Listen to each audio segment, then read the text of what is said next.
The song he started out with today, Get Your Love On, it's available in the foyer for a donation. I think £1 is the less donation, and all profits for anyone who buys it anywhere go to Gaza charities. So, well done, Gaz.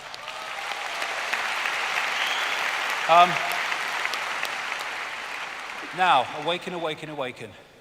Well, we're going into some challenging information here and in the next section, so let me focus again. The idea that this is a lost cause that we're involved in here is no way is a lost cause. We take our power back, game over.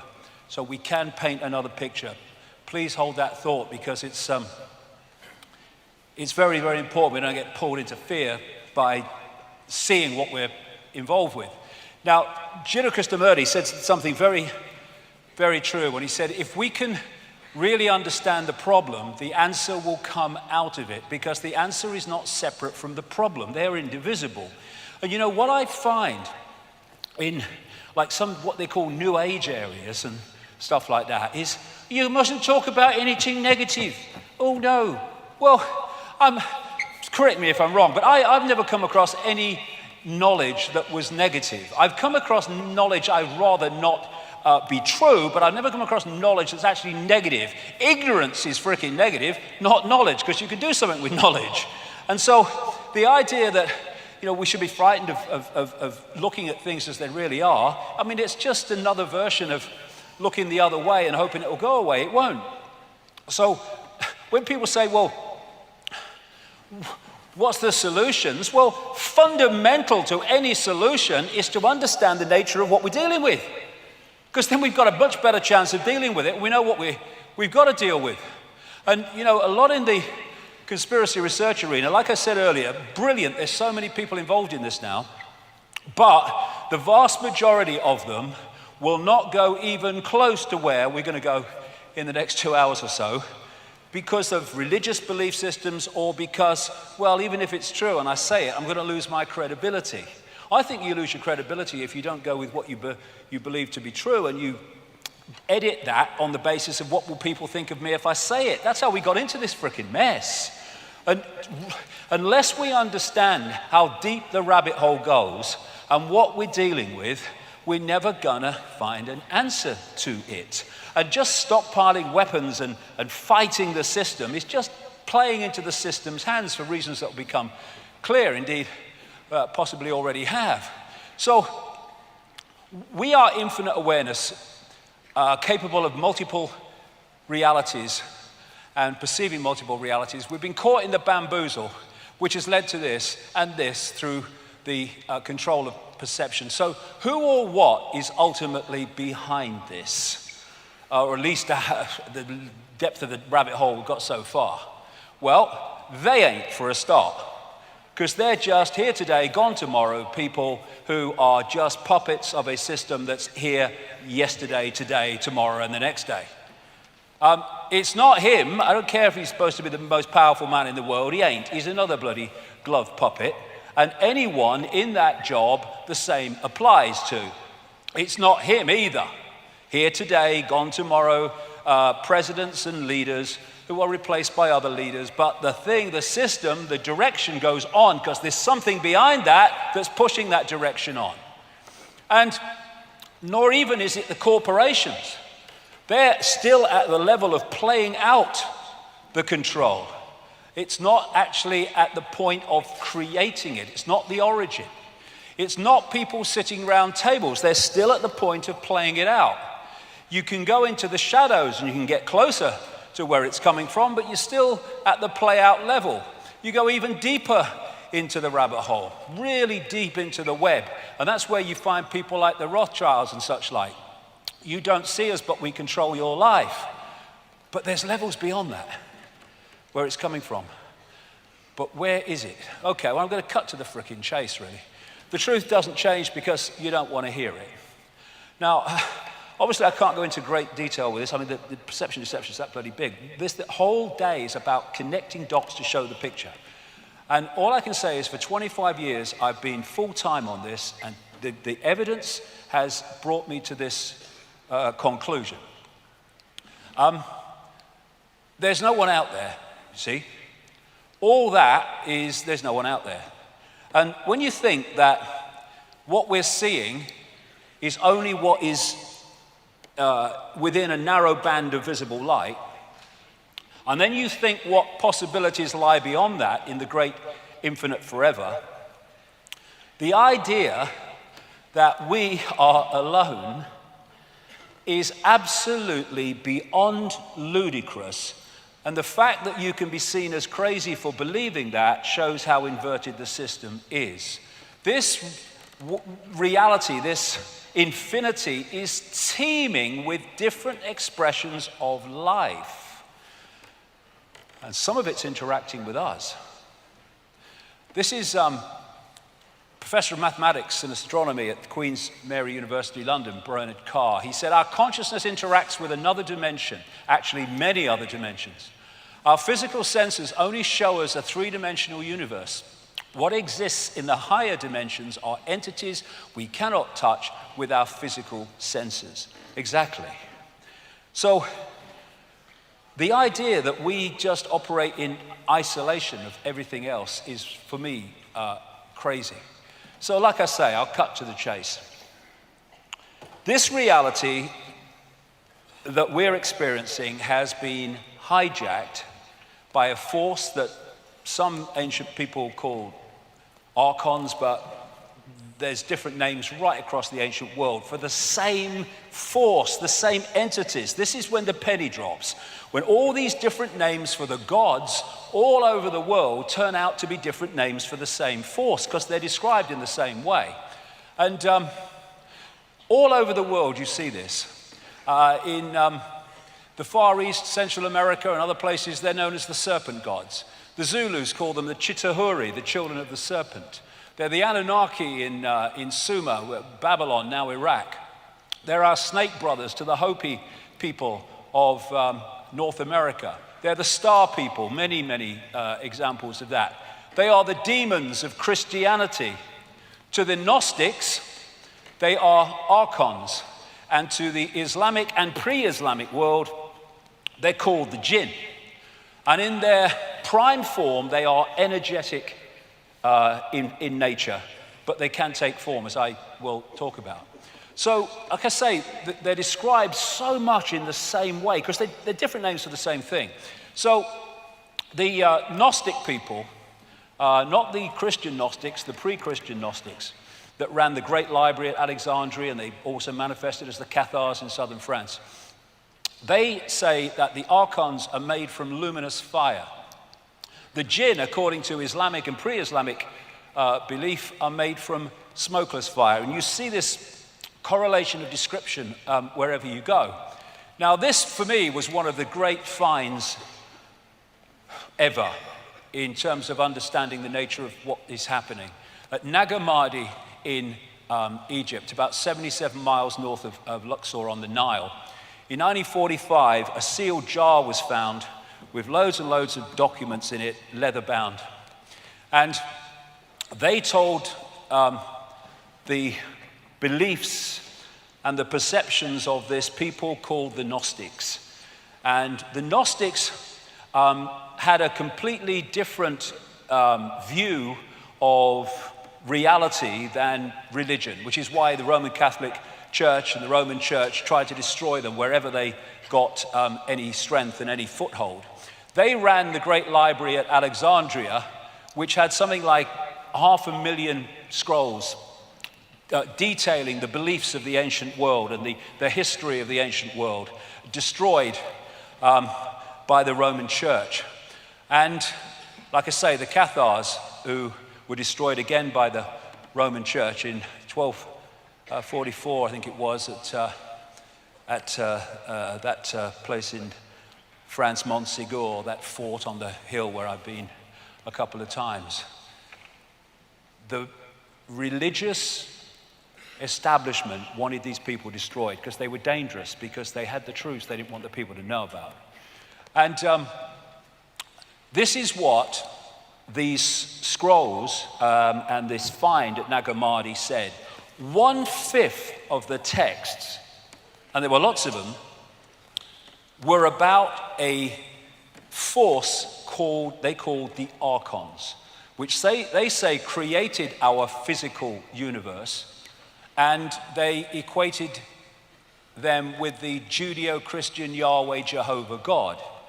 And when you see the Old Testament kill 'em and flog 'em and all that stuff God, it fits precisely with the descriptions of the archons by the Gnostics. So what they say in these writings, in these texts, is that, well, first of all, archon means prince, ruler, authorities, or from the beginning. That's why they use the word archon. They said that the archons and the Lord Archon, which they called the demiurge, was a fake god that created our physical or material reality as we perceive it.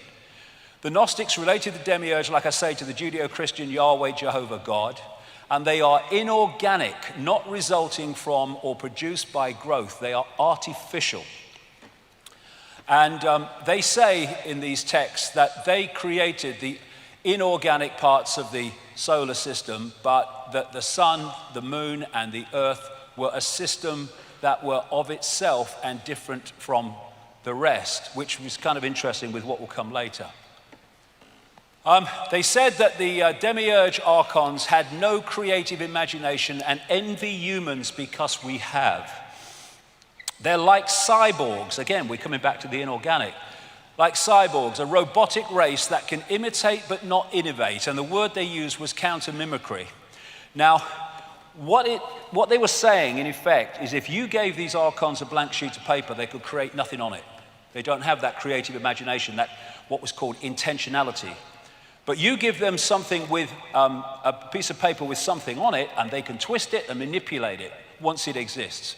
And they used the term fantasia, because these entities, they said, just as the Islamic people say about the jinn, have the ability to create virtual reality illusions.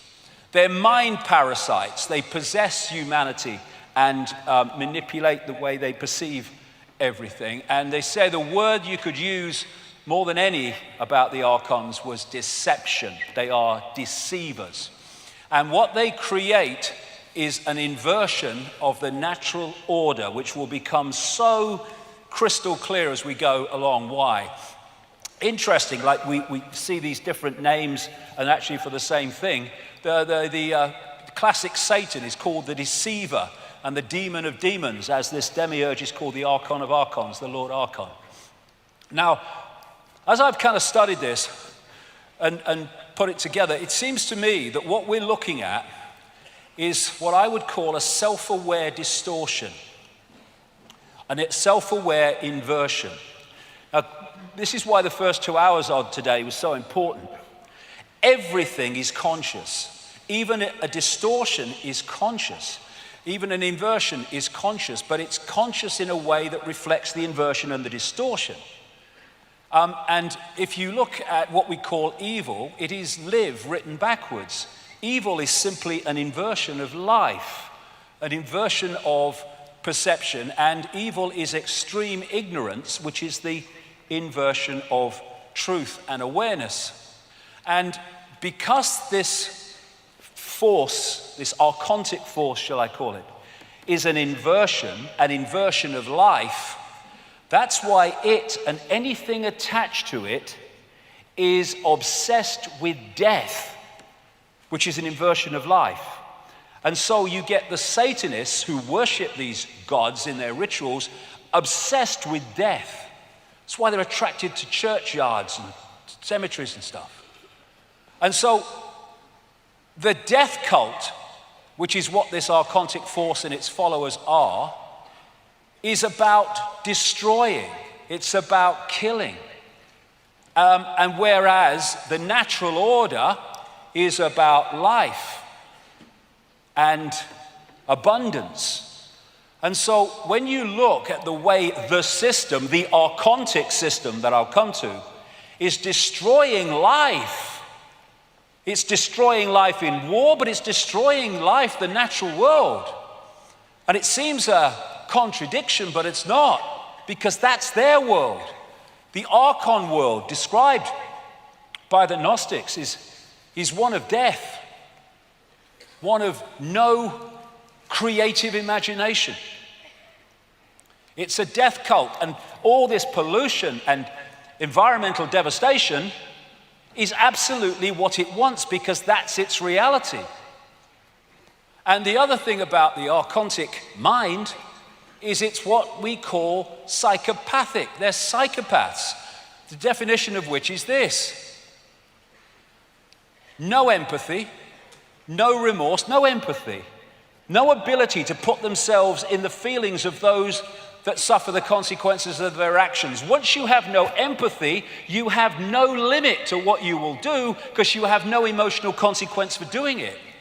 No remorse for what you do, no shame. Parasites overwhelmingly. Why? Because they have no creativity of their own, so they have to parasite off the creativity of the target population. That's what the system does. Look at banking. What else is that but an exercise in parasites?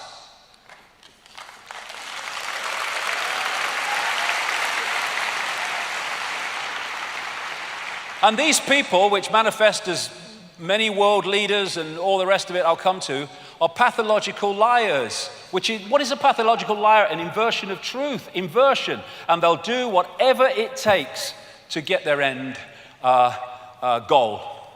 Other thing, the Gnostics used in these texts the word hal, meaning simulation. They talked about the fact that these archons could create what we would call virtual realities through controlling perception.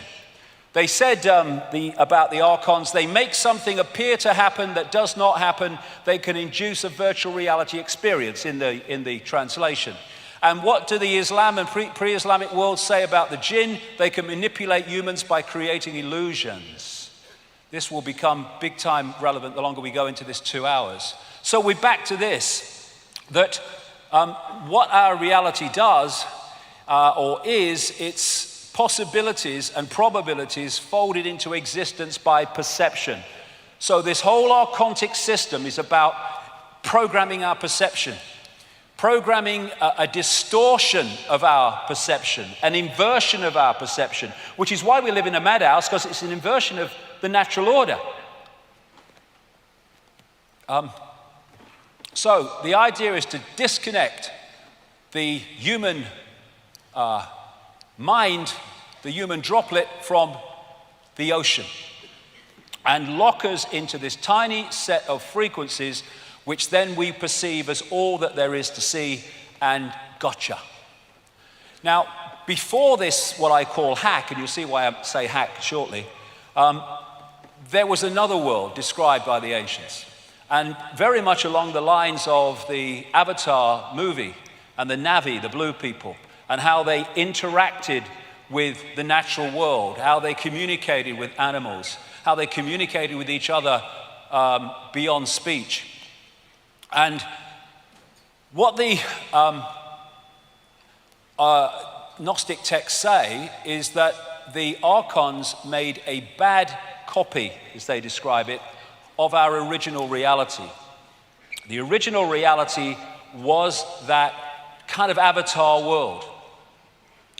And when you say that without the first 2 hours, it would sound ludicrous and ridiculous, and that's impossible. But we're not dealing with the physical. We're dealing with information. That world is an information construct which we decode into a lovely world. This is an information construct which we decode into the world that we have today. And the idea, this might need a battery, mate. The idea is was to create this illusory reality and replace the old reality, and then this needs a battery, I think, because it's going on me. Anyway, and then tuning humans into that bad copy. Now, when you think about it, we're tuned into an information field of certain frequencies. We decode that into a reality. If we are then moved, our dial is moved, so we're decoding something else, we just decode another completely different reality. And that's what is meant by this bad copy. So this is an image that sums it up. I'm walking outside in the sun. You don't have to be in the sun. You just have to decode the fact you're in the frickin' sun. And it's the same with this bad copy. You just decode a reality and you think it's real because it's the only one that you can perceive. So you can decode a reality of the avatar kind, and then you are fed a different information source, tuned into it, ways that I'll come to, and then you decode a different reality, what I call the archontic reality. And this, I would strongly suggest, is the fake reality that we have been decoding through what we call known human history, modern human history, and further, that we think is just a natural world. It ain't. If you can create a virtual reality simulation, then you can create an alternative to it as well, which is what the bad copy is. And you're tuned to it through something called entrainment. Entrainment is the process by which, if you have 3 violins and they're all plucked to the same note, therefore they are the dominant frequency, put another violin in there, either plucked to another note or not plucked to any note, and it will start vibrating in sympathy with them, because they're the dominant frequency. And if you can create a dominant frequency, then you can start to entrain the human decoding system into that frequency, and suddenly you're decoding a completely different reality. And once that happens, they gotcha.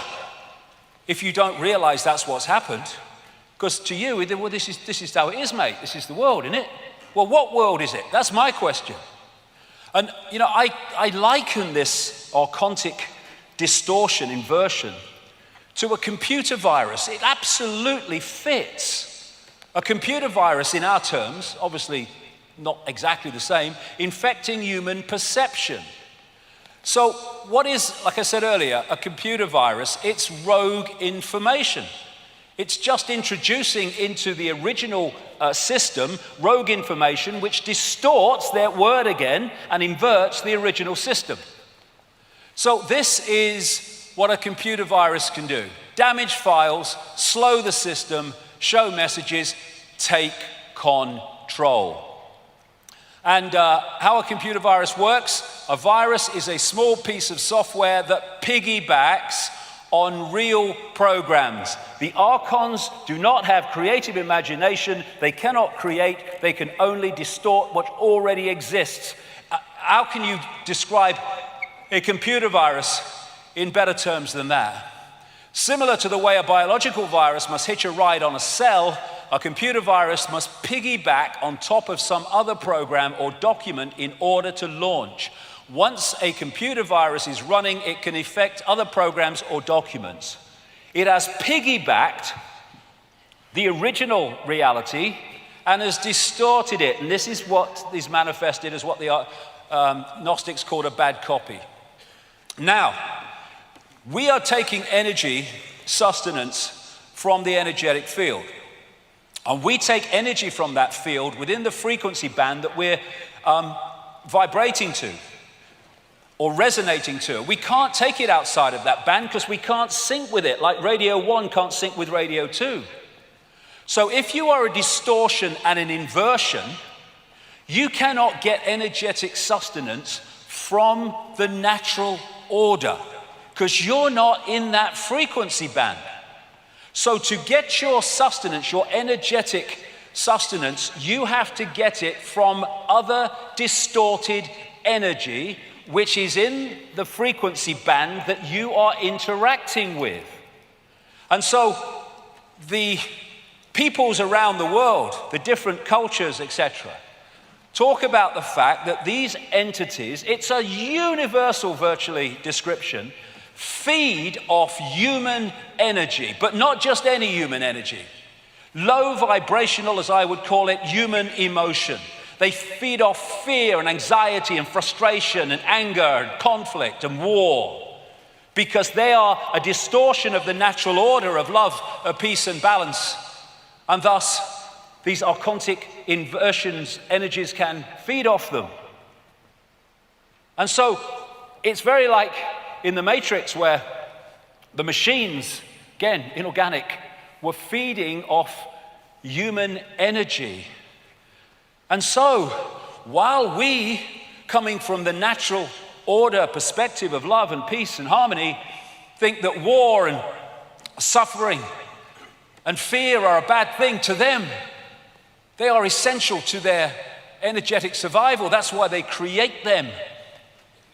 This archontic inversion, which expresses itself in multiple ways, can't sync with that. That's what it needs for its sustenance. Thus, it has manipulated the structure of our society to generate it in unbelievable abundance. All these things that we talked about earlier, all generating low vibrational human emotion. And anyone thinks that, it's kind of just some airy-fairy imagination. This was what happened to the energy field, the Earth energy field, at the time of 9/11, when there was that massive emotional explosion in response to what happened in New York and Washington. We are impacting upon it. And this is just a few days ago in a newspaper. Babies smell their mother's fear to learn what to be afraid of. Mothers emit odors that teach their babies what to be afraid of, even if the fearful experience is one the baby has never been exposed to, according to this study. Even, in the frickin' womb, the new life is being prepared for a lifetime of fear. What is fear? Lunch to these people. They are feeding off all this emotion and low vibrational energy. And that's why the pressure is to create events all the time that produce more, and against going the other way that produce less. And so this scene in the Matrix was very much in line with what I'm talking about. The Matrix is a computer-generated dream world built to keep us under control in order to change the human being into one of these. And on one level, that's what we are. Generators of distorted emotional energy. And you talk to alternative healers and people on the true cutting edge of healing, and they'll tell you that virtually every illness is based in emotion. Because emotion creates energetic distortions, not only to be absorbed by these entities, this distortion, but also to be trapped in the body, which manifests then as dis-ease, disharmony in the body, caused by emotion. So Carl Sagan's bamboozle is really the inversion of the natural order, which is why this world is turned on its head. Wherever you look, it's an inversion of what not just we would like it to be, but an inversion of the original reality that it replaced. And this is one reason why you get Satanists and stuff like that using inverted symbols for their symbolic language. Everything is inverted for the reasons I'm talking about. And I've used this quote before, but how much more relevant is it now from Michael Elner? Just look at us. Everything is backwards. Everything is upside down. Doctors destroy health. Lawyers destroy justice. Universities destroy knowledge. Governments destroy freedom. The major media destroy information. And religions destroy spirituality. Inversion everywhere.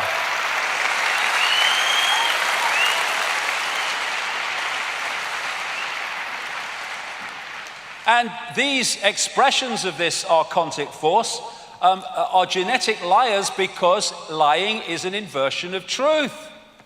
And this archontic energetic inversion, distortion, is not in this reality in form, although it can be, as I'll come to, but it exists in a reality very close to this one. And the idea is to distort our reality more and more, so it starts to blend and combine and come together with theirs. They are seeking to turn this reality into an extension of their reality through distortion and inversion. Now, this is even Alexander.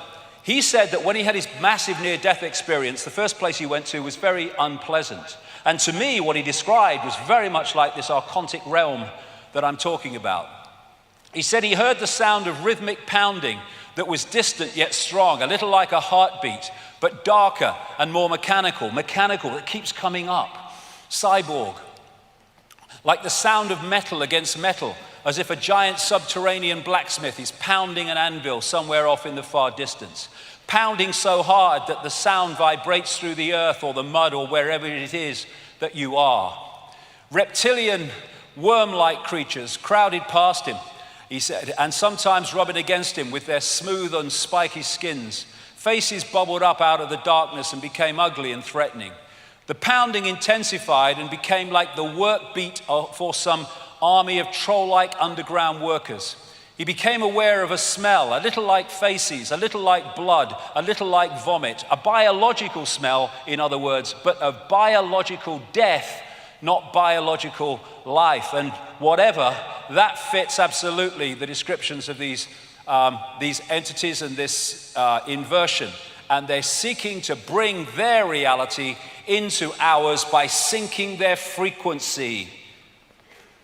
The Golden Age society, the way it's described, and again in the way the Avatar movie portrayed that society, was a heart society. This was the point from which they interacted with the world, the heart, which allowed them to experience reality outside the bounds of time and space. When you come from the heart, you don't do hatred. The heart doesn't hate. The heart doesn't seek to destroy. And so this inversion was about taking the point of interaction with the world from the point of love, heart, into the emotions. And how do we see now our society and how people interact with it from the level of emotional response and emotional reaction instead of here? And when that moves to that we interact with the world here, the world dramatically changes.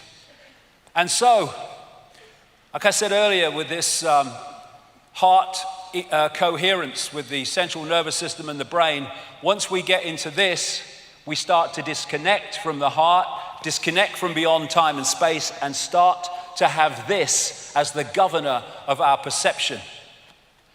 And if you take it in a computer game terms, the idea is to pull us into the lowest level where this archontic force works from.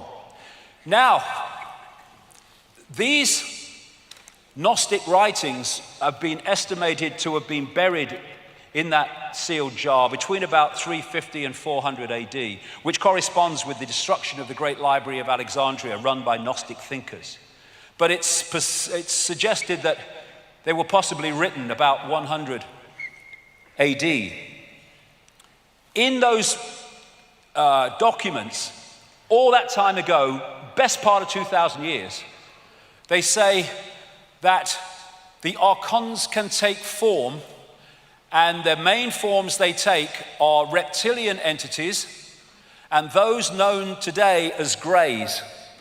The archons describe the greys as like an unborn baby or fetus with grey skin and dark, unmoving eyes. That was nearly 2,000 years ago, and it's the same description as what we call grey entities today in the modern world. And of course, I've been saying for a long time now that behind the human networks of control is a reptilian form. But I did say a long time ago, I didn't think it ended there. I thought it went into the realms of something else, and this something else is this archontic inversion, I would suggest. So when I was talking about the reptiles, of course, I got lots of ridicule. Hey, he's mad. And my response to that has always been the same as well. This is my feeling about what they say.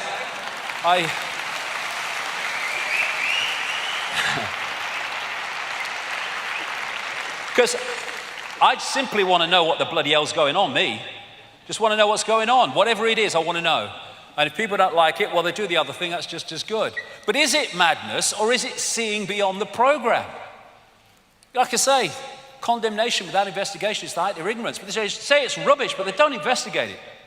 And yet, when the Daily Mail runs a story from some chemist, scientist a few years ago who said that he thinks from his research that there are reptilian entities all around in other dimensions, then he was treated as dead straight because he's a scientist, so he must know what he's talking about. And there was another study which was kind of projecting what some of the dinosaurs would look like if they hadn't been wiped out, as they say. And they came up with the fact that by now they would be humanoid reptilian entities like that, which is interesting because when you look at the descriptions around the world, this is a Zulu description, this is a painting made by a Spanish artist who said he interacted or experienced these reptilian entities. They are described in remarkably similar ways. And this is something called the Chani Project. And it's one of those kind of things that happen so often when I'm researching. I'll come to conclusions and I'll write it, and then something will come along and it will say, look at this. And long after I'd been writing about these reptilian entities, I read this article. I was in Nexus magazine, and it was by a whistleblower about a project called the Chani Project, Computer Interface Communication with Other Realms. And he said that in the 1990s here, 1994, for 5 years, they, at a kind of similar thing to what's happening at CERN, it was one of these collider things, but in Africa and smaller. For 5 years, they interacted through computer systems with an entity in another dimension, another reality, and asked a total of 20,000 questions. And interestingly, this is what came through this entity, according to this Chani Project. A reptilian race was holding back humans so they couldn't grow. The entity said they had fought many battles against the reptile race in their own reality. Humans were more evolved spiritually than the reptiles, but they suppress humans with their technology. Their God is their technology. That will become seriously relevant later in the day. But look, what did the Gnostics say? That humans have creative ability, where the archons don't. It says here, more spiritually evolved than the reptiles, but we are suppressed through technology. And what I was talking about, tuning humans into the fake reality, this brings us to endless stories of the manipulation of human genetics. Some appear in things like the Bible, but you find them all over the ancient world, again, relating to these gods of different names, which turn out to be basically the same. So in the Gnostic writings, they talk about, and remember, these have been in a sealed jar since about 350 AD. They've not been tinkered with and changed like the biblical texts that were expressions of these in many ways, but were out in the public arena and therefore could be changed. These have been sealed all that time. The Lord Archon, what they call the Demiurge, said, "Come, let us create a man according to the image of God and according to our likeness, that his image may become a light for us, a vehicle for us." And this brings us to the biblical texts, which again are mirrored all over the ancient world. There were giants in the earth in those days, and also after that, when the sons of God came into the daughters of men, and they bare children to them. The same became mighty men, which were of old, men of renown. And you know, in this Noah film in 2014, they symbolized the bloodline with the human finger and the reptilian covered finger. Very, very symbolic and very true. Now, anyone thinks that all this genetic stuff is modern. It ain't. This is known as the genetic disc for obvious reasons. It was found in Colombia, and it is thousands of years old. And on this disc, which is incredibly well preserved, are images of human eggs and sperm that can only be seen under a microscope. And it talks about the birth process internally as well as externally, and the entities that it is portraying certainly ain't human. And you've got the Zulu, Chitahuri, the children of the serpent, with Credo Mutra, who's well into his 90s now. And this is one of the paintings he did of descriptions of this Chitahuri. And on one of his ancient artifacts that goes back at least 500 years, called the Necklace of the Mysteries, these images, these symbols, are used by the Zulu shaman to tell the story of Africa and the story of the human story. And pride of place at the front is a non-human entity and a human woman. And let's say that fits into that. And this is one of the flying saucer type image at the bottom. And I asked him what that was. He said, that's what the stories say the Chitahuri came to Earth in. But this, he said, is symbolic of the interbreeding between humans and the Chitauri to create a hybrid race. This is the whole point. If you're at that level of understanding how reality works, you don't have to have literal interbreeding to change the human form into some kind of hybrid. You know, what we are doing is receiving and transmitting information. And if you change the information that the receiver-transmitter decoding system is receiving, and that information relates to the human form, you can mutate the human form simply through getting people to decode that information. You see, the reason that radiation causes mutations is because it distorts the natural order of the body energetically, and then that transmits itself as a mutation of the form. Form is information. Change the information, you change the form if you can get the original form to decode that information. In other words, you transmit it on the right frequency. And of course, they're doing all this stuff now, as I said earlier. Now humans are doing it at our point of understanding. And so once humans were locked into this fake reality, they were into this round and round the garden world of limitation and suppression and control that we've been in ever since. And Carl Sagan, who knew far more than he was saying, he wrote a book called The Dragons of Eden about the impact of, in many ways, reptilian genetics upon human behavior and human personality. And he says, in effect, you can't really understand the human personality unless you understand the reptilian part of the human form. And one of the things he was massively referring to was the reptilian brain. Everybody has what they call a reptilian brain or an R complex, and it very much relates to emotion. And it's my view that before this genetic tinkering took place, either the reptilian element wasn't there, or it was much less influential, much smaller in its impact than it is today. This is the kind of thing that smacks on the brakes when someone walks in front of your car. It doesn't do critical thinking or working it all out. It's reactive. It's constantly scanning the environment for dangers of various kinds to the operating system. And this is mainstream science.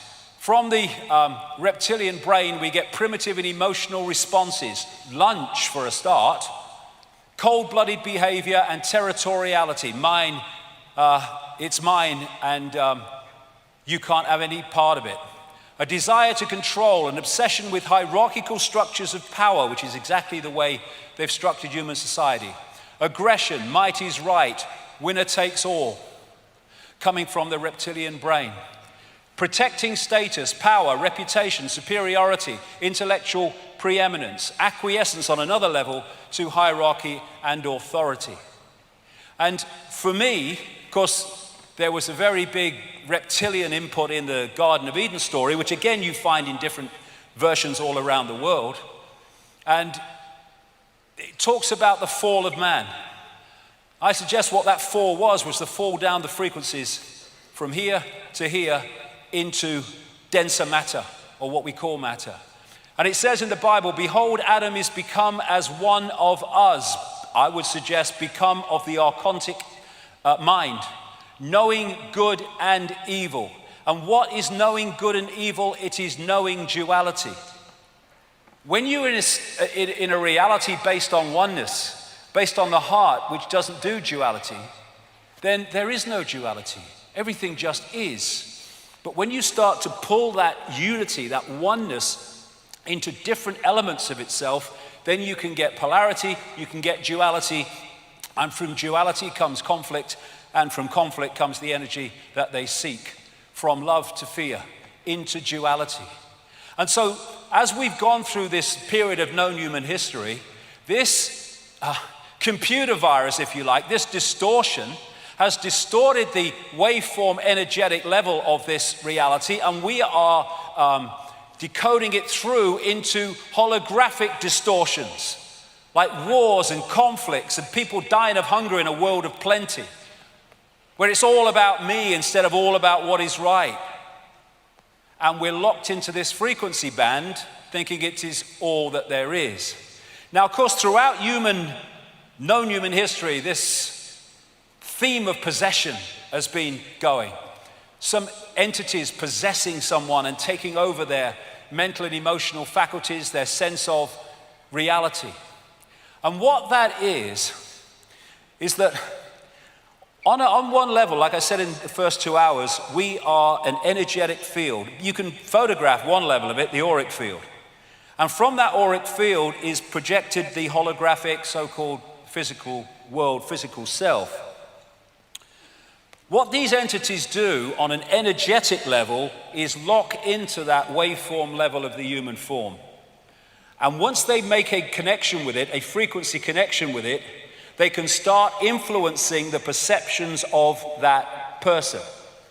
Now, the more that they impose their information field into the possessed information field, the more the information change is starting to affect the hologram and what the hologram looks like.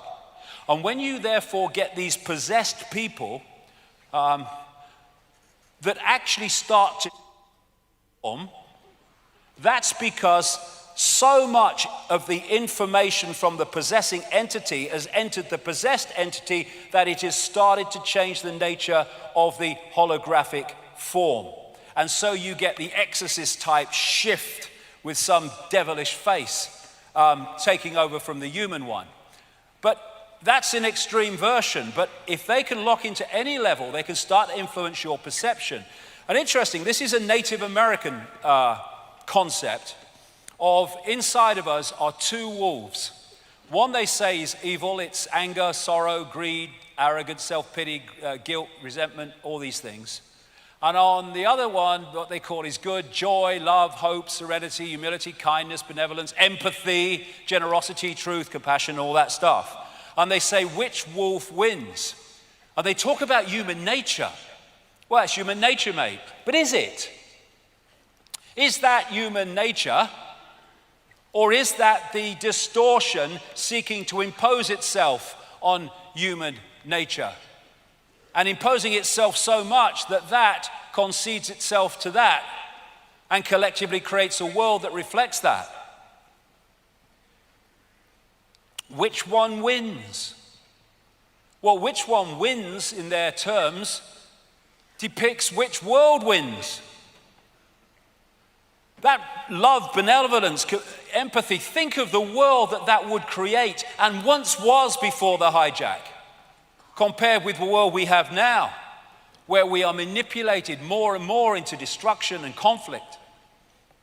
Giordano Bruno again. The divine light is always in man and woman, presenting itself to the senses and to the comprehension, but man rejects it because that divine light is beyond the program, consciousness beyond the program, and if we don't reach that level of frequency, we cannot connect with it, and that's what the occultic forces are focused on doing, is holding us out of that connection. So, in plain sight, reptilian gods, it's all over the place. The oldest form of human worship is the worship of the snake or the reptile or the serpent. It goes back at least 70,000 years in Africa, Botswana, the Salido Hills, where the San people, better known as the Bushmen, say that the great python came with a bag of eggs to create humanity. I would say actually to manipulate humanity that existed at that time. This is a guy called Reverend John Bathurst Dean. I won't go through it because we've got so much to get through and I've been through this before. He wrote a book called Worship of the Serpent in 1933. It was a work on the study of worship of the serpent and the snake and the reptile imagery all over the world. It was massive. And he concludes that what follows after his research and all that is that the most ancient account respecting the cause and nature of the seduction of humanity must be the one from which all the rest are derived, which represent the victorious serpent, victorious over man in a state of innocence and subduing his soul in a state of what he would call sin into the most abject veneration and adoration of himself. And he's talking there about the whole concept, wherever he looked, of the fall of man was always related to some serpent figure, not just in Christianity, all over the world. Now, you can find serpent figures. This is a serpent, female and baby. This was one of the finds in the area now known as Iraq, Sumer, Babylon, etc. And it was the Ubaid people, which preceded Sumer a long, long time ago, BC. And you can see in the way they portrayed the pharaohs in Egypt. The cobra, as Credo Mutwa pointed out to me, is a massive symbol of this, what I would call now archontic race, this reptilian race that can take a reptilian form. There's the cobra head on the pharaoh. There's the belly of the cobra. There's the cobra coming out of what? The third eye. The Druids used to worship a serpent god called Hu. And this is the Nagas, a reptilian race in Asia that they said could take either human or reptilian form. Or there's the Mayan people. They worship the serpent god Kukulkan. And the folklore describes, of course, dragons and serpents. Then you've got the fairy stories of the prince turning into a frog, the frog turning into a prince. And what they call these reptilian bloodlines, which I'm going to come to, are the royal bloodlines because they are the bloodlines of the gods. And of course, in the East, the dragon is a massive central point in their imagery. You find around the world this theme of part serpent, part human, all over the place, the duality of them. And this is another common thing that you find, the serpent eating a human or eating a human baby, all over the place, all over the world. And you see it on Alfa Romeo even. And note the crown. Note how often the crown is used, because these are considered royal bloodlines, these particular serpent archontic human bloodlines, which I'm going to come to. And when you look at the Hollywood and televisual portrayals around the world of non-human entities in reptilian form, they are incredibly the same or very, very similar to what people have described who've interacted with these entities. They worshipped the fish gods, as they called them in the ancient world, with the scales. And the fish god priests used to wear a hat like that because it was a fish head. And all the way through, this same theme has come into the Roman church, into the Christian church. And there you see the mitre, the fish head, the same as the worship of the fish gods in the ancient world. And there you see it in this country as well. So what you're looking at is secret societies. They worship a certain force, a certain god. You get religion. They're worshipping a certain god. They think they're different gods, but actually it's the same gods.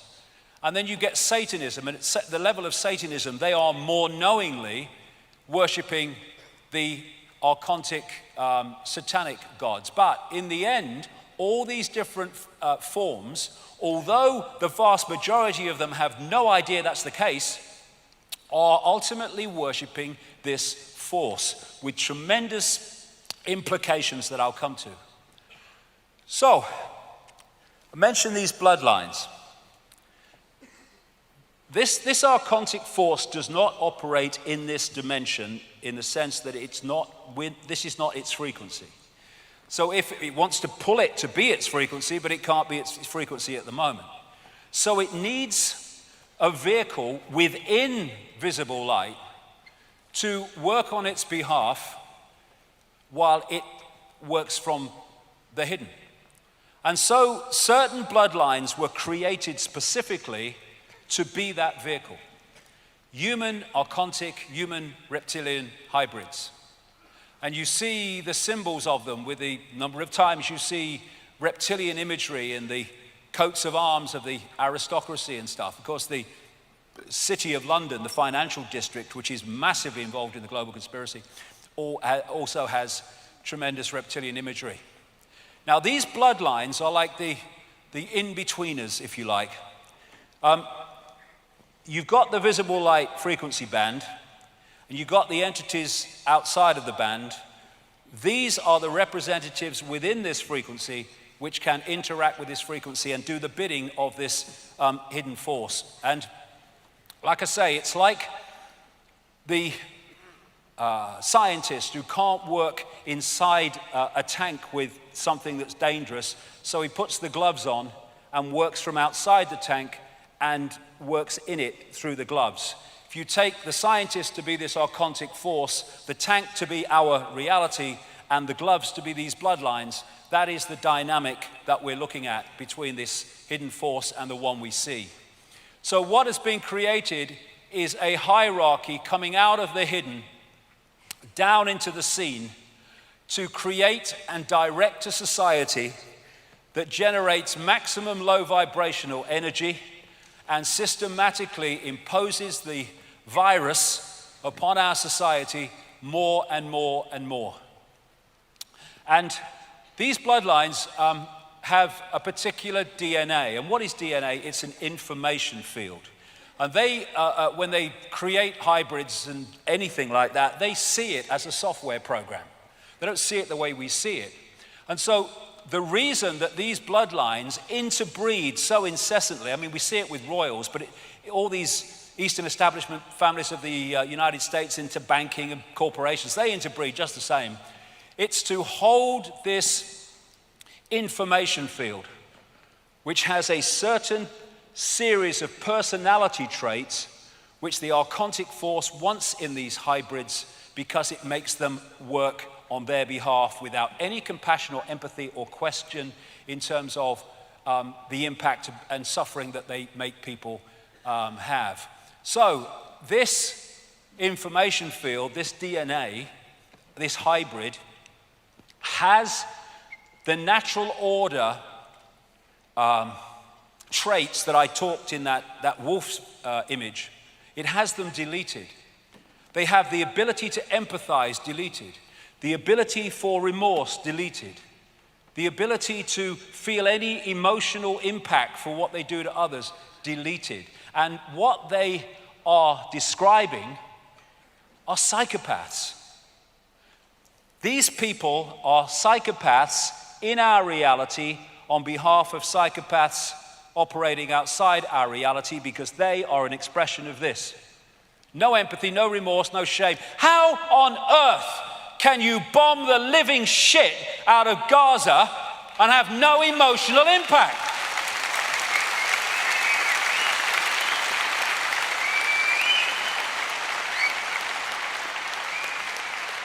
How can you lie to justify the invasion of countries that kill and maim millions? How can you do that? Only if you have no ability to empathize and you have no emotional consequence for your actions.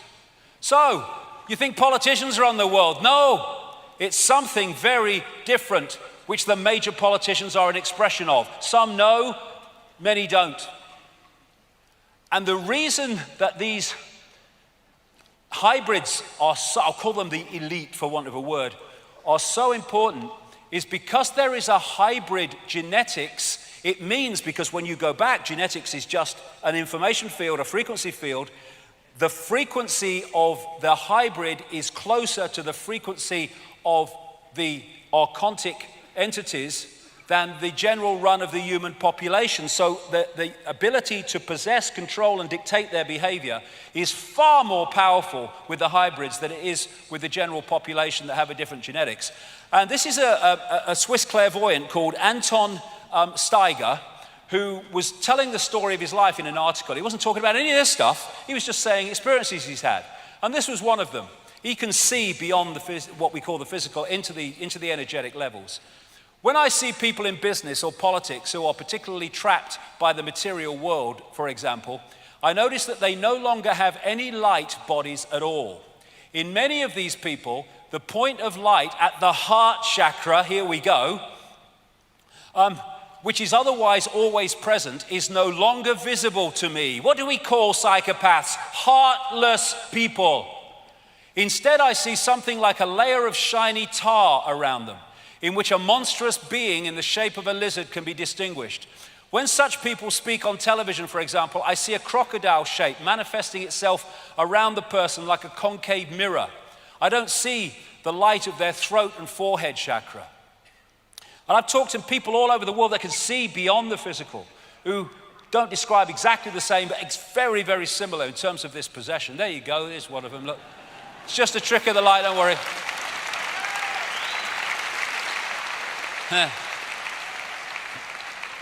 So, what we're looking at is dual DNA in these bloodlines, which is what? Dual information fields, which will explain something else in a second. So these people appear to be one thing, but they're actually behind the facade of the human facade, something else. We're not from these parts. And if you look at it, that Avatar movie was symbolic in so many ways.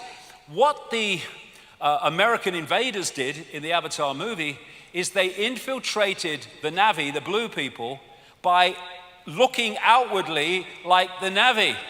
So they didn't realize they were being infiltrated. That's what's happening here. That's what's happened for thousands of years. We've been infiltrated by a force taking over this reality that has fooled us because it looks human. And you know, this is today, the era of chimeras. Scientists fearlessly create bizarre human animal hybrids. Did you know that scientists are creating cow-human hybrids, pig-human hybrids, or even mouse-human hybrids? They're doing it now at our level of knowledge. And one day, very soon, or sooner than later, all the people have taken the piss all these years are gonna have to face the fact that this is freaking true, and this is why the world is as it is, and when we understand it, we can do something about it.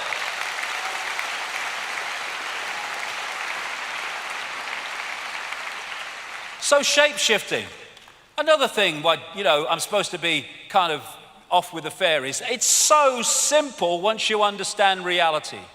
Shape-shifting is possible, shifting from one form to another because the body is not solid. And I talked just a few minutes ago about dual information fields because of the dual DNA. And what we have is the DNA, which is one information field, the DNA, which is the human information field. And what happens is, as one information field becomes dominant, it changes the holographic projection of the dual field. So, most of the time, virtually all the time, when we see them, they are projecting the human part of their dual DNA, which projects into the holographic world as a human-looking hologram. When there's a shift, they could do it at rituals, and they can also do it when they go through really extreme levels of fury and emotion, emotional anger. When the reptilian or the archontic part of the dual DNA information field becomes dominant, then the hologram reflects the information in that part of the dual DNA. And to the observer, and that's all that's happening, someone has shifted from one shape to another. All that's happened, there's been an energetic shift, and the observer has first decoded the human and then decoded the shifted information field, and to the observer, that person has shifted from one shape to another. It's just the way two different information fields are being decoded by the observer. People send me things all the time, and they sent me this one a long time ago because it looks like reptilian eyes. I'm not saying it is, but it's just a symbolic example of how people have described to me, because the eyes go more than anything. They say the eyes are the windows on the soul, and that's absolutely true. And interestingly, a friend of mine has an associate who went through a study to, well, you can't agree with it, but I don't know him, but to develop iris scanning technology. And it involved him scanning, he said, 2,300 eyes or pairs of eyes. And he said to my friend, the most amazing thing about the research, as he looked at the eyes at very, blown up level, that around 4% of those he looked at appeared to be of reptilian type in appearance. That's about 4 or 5% is the figure that keeps coming back to me over the years. And interestingly, I saw a figure the other day, they reckon about anything between 4 and 6% of the population are born psychopaths.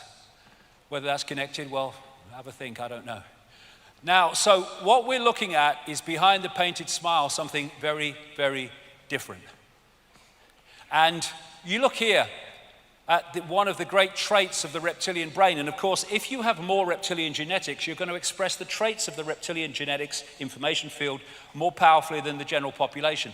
And one of them is an obsession with ritualistic behavior and hierarchical structures of power.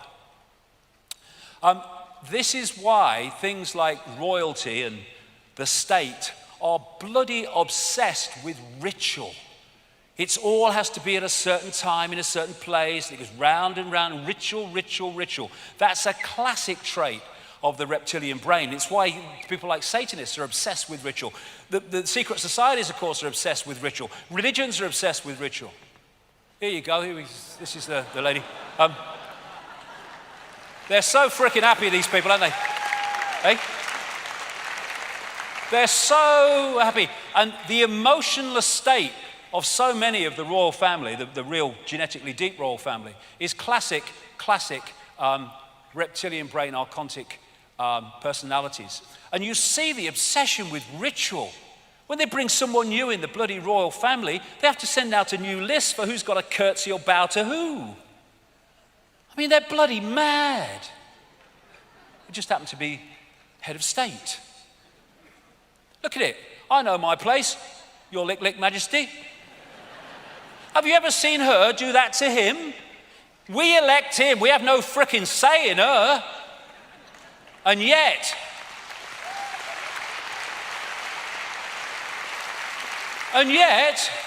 all these professions that are supposed to be serving the people and anyone who wants to become a citizen, they don't have to pledge allegiance, an oath of allegiance to the people or the countries, to her, to the frickin' monarch. They have no power, they're purely symbolic to bring the tourists in. Bollocks. They're not even bloody British, the German royal family. Oh, look, Philip, is that the Luftwaffe? I mean, what the fuck?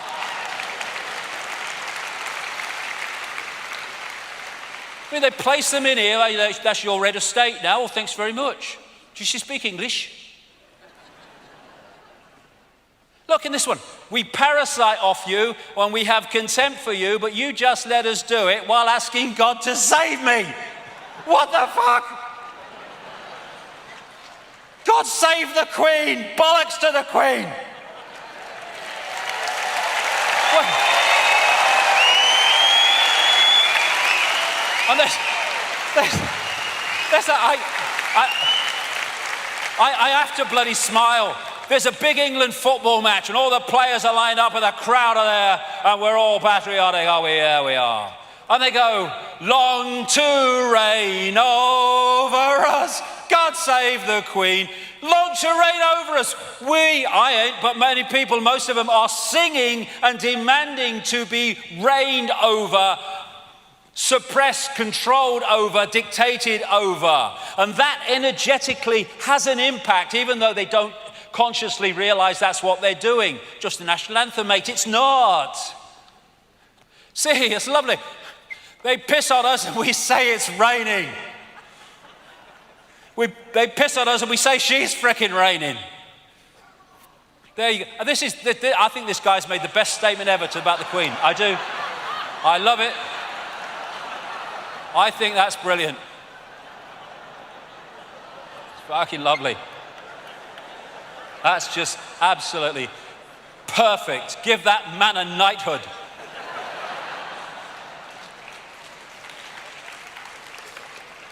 So, in plain sight, this elite, it's not just arrived in the last few years. There's been a journey. It goes way back further than this, but you can pick it up in this ancient period when these very advanced societies, compared with much of the rest of the world, started to emerge in Mesopotamia, Sumer, Babylon, Egypt, the Indus Valley, and China. And these bloodlines came out of these ancient societies. The Chinese emperors used to claim the right to be emperor because of their genetic descendants from the serpent gods. And this is a major place they came out of, Sumer and Egypt, which became Babylon, which is now Iraq. The fact they're bombing the shit out of this place over and over and over and over again is because it has massive energetic, I can't go into it now because it's too long even for the time I've got, but it's got massive energetic significance globally. And they're creating massive energetic mayhem there for much deeper reasons than just on the surface. So these bloodlines started moving up into Europe under different names. They became the hierarchy that established Rome and the Roman Empire. Eventually they started to locate in Britain, and then they had the British Empire. Wherever these bloodlines have focused themselves or located themselves, a freaking empire has followed. We now have the American Empire, though they will not call it that. And eventually, as this virus spreading, this influence spreading, reached a certain global point, we had global Babylon. And global Babylon came when all the European powers, not least the British Empire, went walkabout all over the world, creating all the bloody colonies. And at that point, there was a resistance to the colonies, and they appeared to pull back and let the empires fade. That was only on the surface. What did I say right at the start? The best form of slavery is if you don't tell them. What actually happened is what was left out in those countries when the empires apparently receded were the bloodline under different names, the secret society network which manipulates them and their agents into power, and they've gone on controlling those countries ever since. The United States, major world power on the surface, controlled from Europe on the secret society level of the network. And what they've created, which we have today, is a vast web with the archontic inner sanctum dictating out through these various organizations, which I'll get to as we go through the day, a policy, a global direction of society to more and more centralization of power, more and more control, more and more surveillance, more and more takeover of everything, and more inversion of the natural order.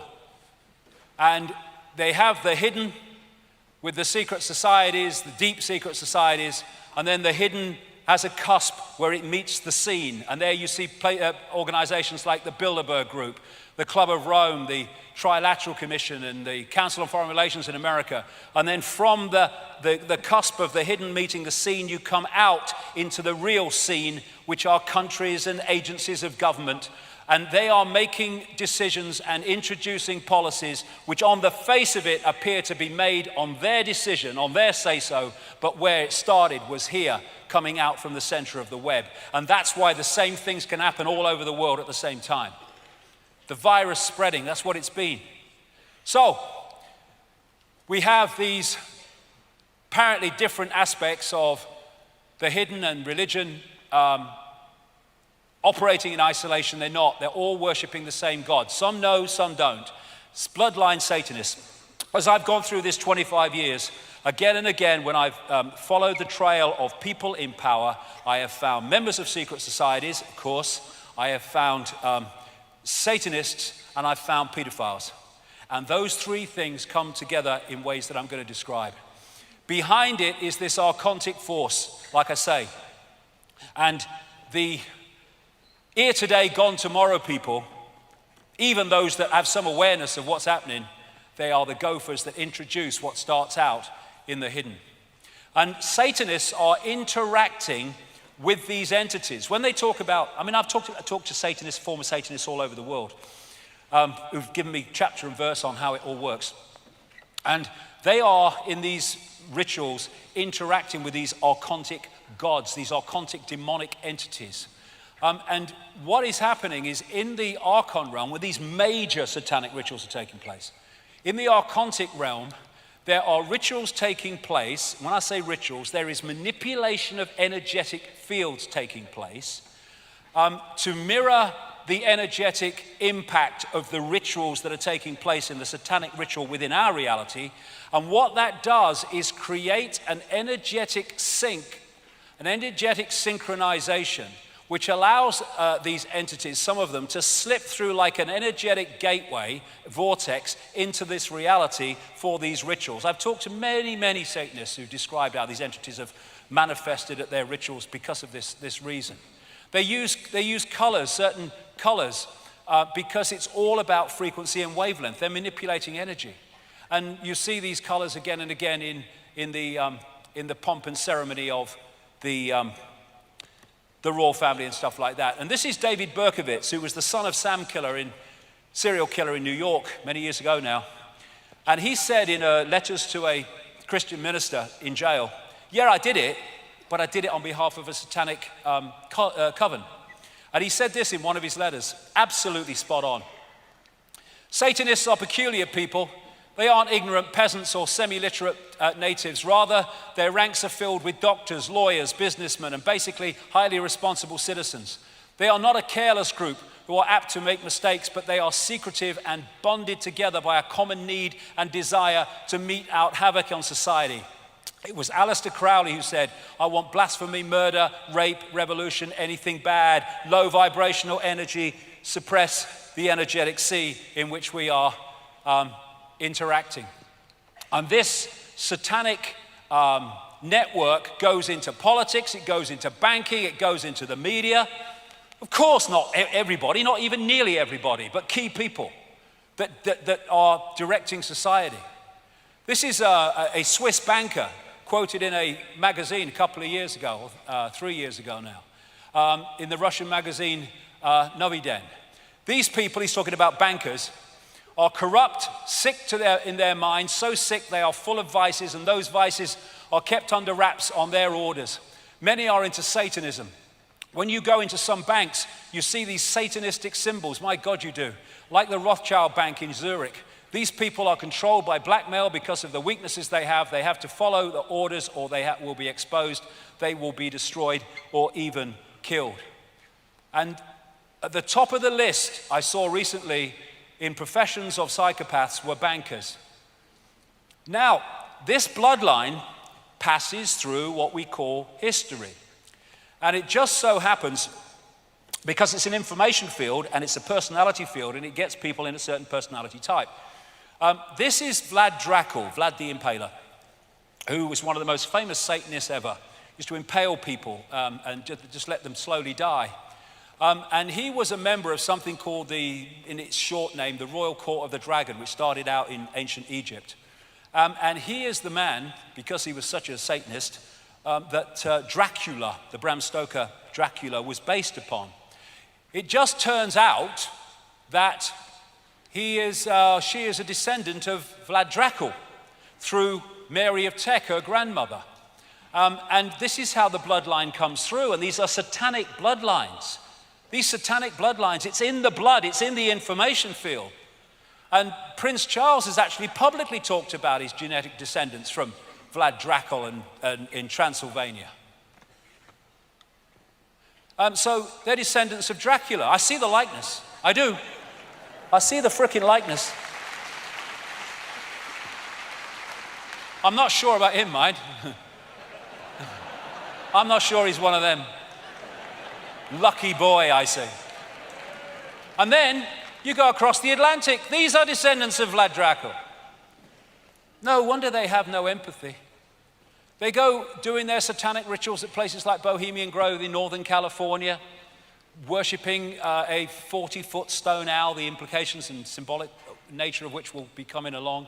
All these people, this is Moloch, one of the ancient gods that they used to, in the Bible it talks about sacrificing children through fire to Moloch. That's Moloch. And what we're seeing, talk about entrainment, where you can be pulled into a frequency and that frequency starts to influence you. All over the place now you're seeing satanic imagery. In Grammys go satanic, the satanic stage shows, videos and all that stuff. Here's the Thriller. It was all about kind of Satanism with the serpent eyes with Michael Jackson. They making vampires sexy through things like Twilight. Then we have Halloween, we're just coming up to, Satanism Light. It's pulling people in. The real Halloween sees phenomenal numbers of children and others, but children, sacrificed all over the world. It's one of the great satanic ritual days. And now they've got kids turning it into a form of Christmas, which is another form of their ritual, which I'll come to later.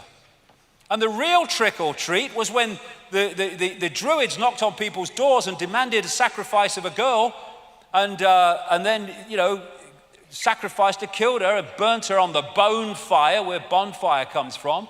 And now we're having kids do it, trick or treating. It's pulling kids into this frequency. And here we have in America a satanic temple to distribute materials to school children in Florida.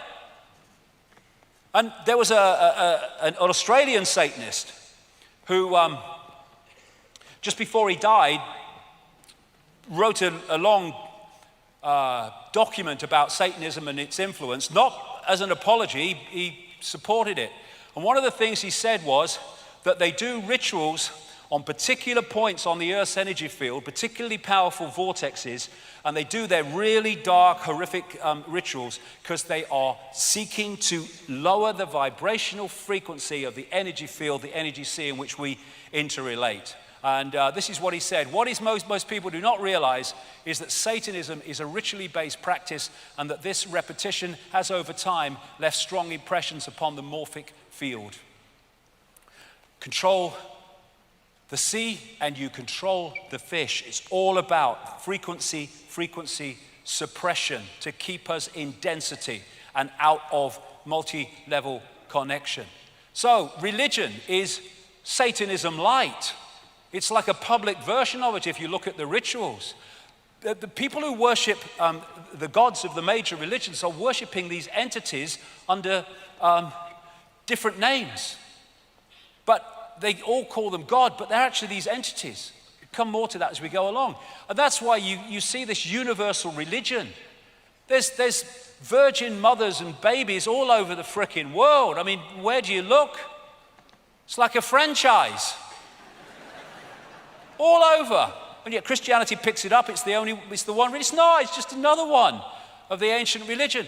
I mean, this is Satanism light, when they're eating the body of Christ as a frickin' biscuit and drinking his blood as a bottle of Merlot. I mean, frickin' hell. But it's what they do in reality in Satanism. It's Satanism light.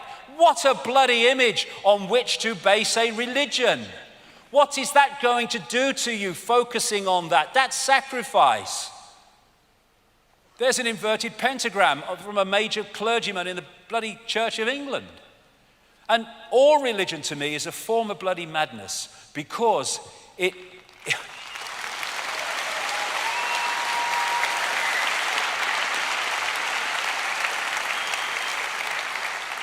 it's so squeezing the perception of possibility that you only need what it says between these two covers to understand the friggin' world, even though you don't even understand the friggin' book. And so, boom, all that's gone. You can't think that, you won't be one of us. Bloody good. And then you got people kind of going through this every year because Jesus did. And because some mate of bloody Mohammed was cut up hundreds of years ago, they do it on the day it's supposed to have happened every year. It's freaking insanity. Religion summed up. Eskimo. If I didn't know about God and sin, would I go to hell? Priest. No, not if you didn't know. Well, why didn't you tell me? I mean, that's it, innit? Did I say the world was mad? I might have mentioned it. Religion, you couldn't make it up. Oh, sorry, they did. They did. They did. Yes, look, he's going away to condemn gay marriage, look, you know what I mean? Unbelievable. Unbelievable. And look where these major religions came from. These major points that I told you the bloodlines came out of. When you look at Sumer, Babylon, Egypt, out of there came Judaism, came Christianity, came Islam, came many other of these sub-religions. And as this guy said, Robert Ingersoll, there can be but little liberty on earth while men worship a tyrant in heaven. The question is, given the Gnostic writings and the other information from cultures galore, what is the nature of that tyrant in so-called heaven? Now, into this mix comes this. I said earlier that when I investigate people in power, invariably, not all the time, but invariably, you come over secret societies, Satanism, and pedophilia. There's a reason for that, and it fits into what I'm talking about. In 1998, I put this book out, The Biggest Secret, which exposed former Prime Minister Ted Heath as a Satanist, child-killing, child-sacrificing, child-torturing pedophile.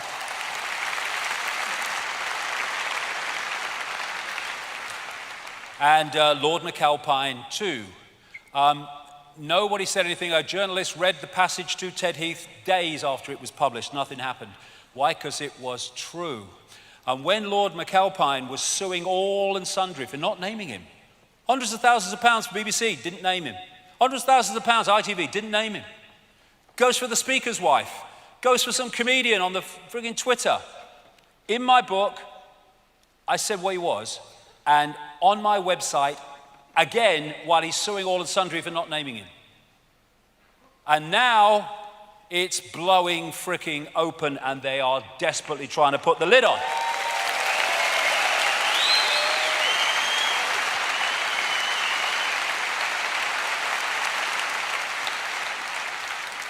Pedophilia is absolutely infesting the establishment at multiple levels, right to what they allege is the top, for reasons I'll come to.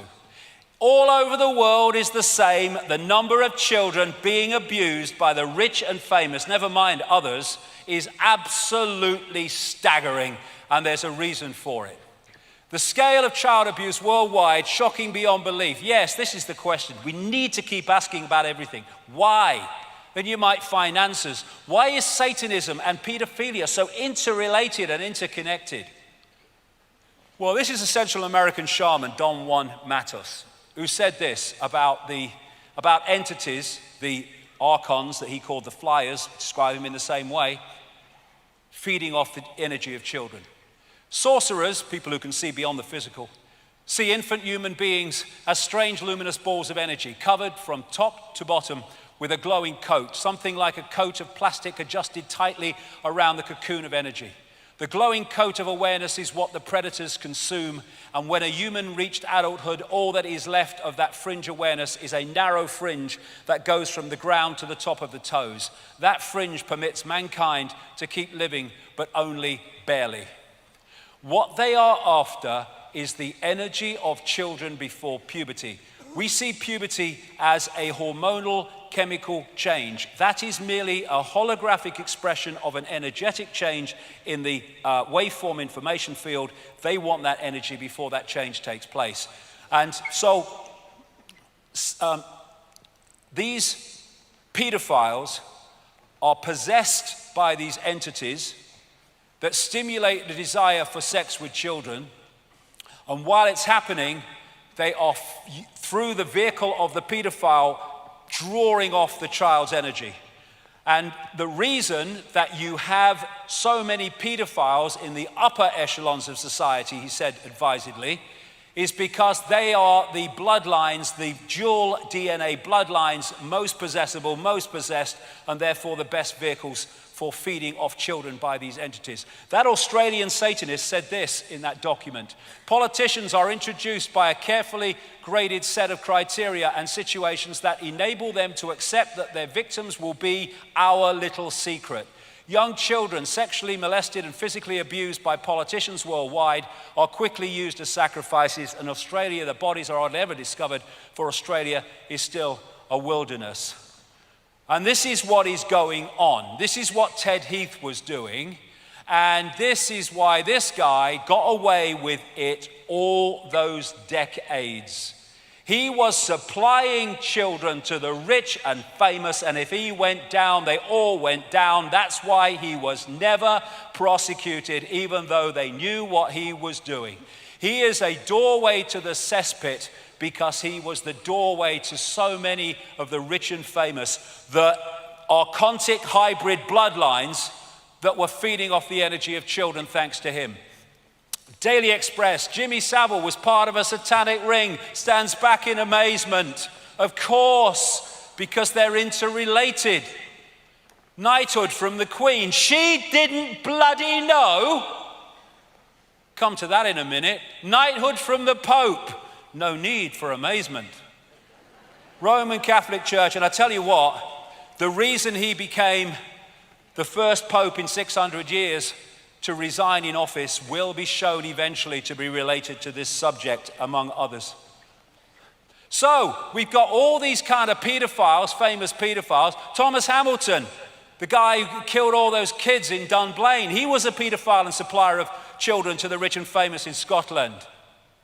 Ted Heath, I've talked about. George Bush, I've come to him. Kissinger.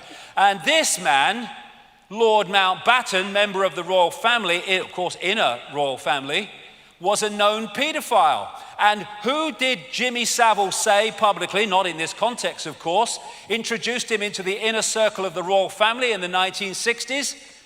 Lord Mountbatten, the mentor of Prince Charles and Prince Philip. And close to the royal family ever since, decade after decade after decade. The frickin' Yorkshire police knew what he was doing. They didn't bloody know. Are you having a laugh? When are these bloody police officers going to get their asses in gear and start knocking on Buckingham Palace?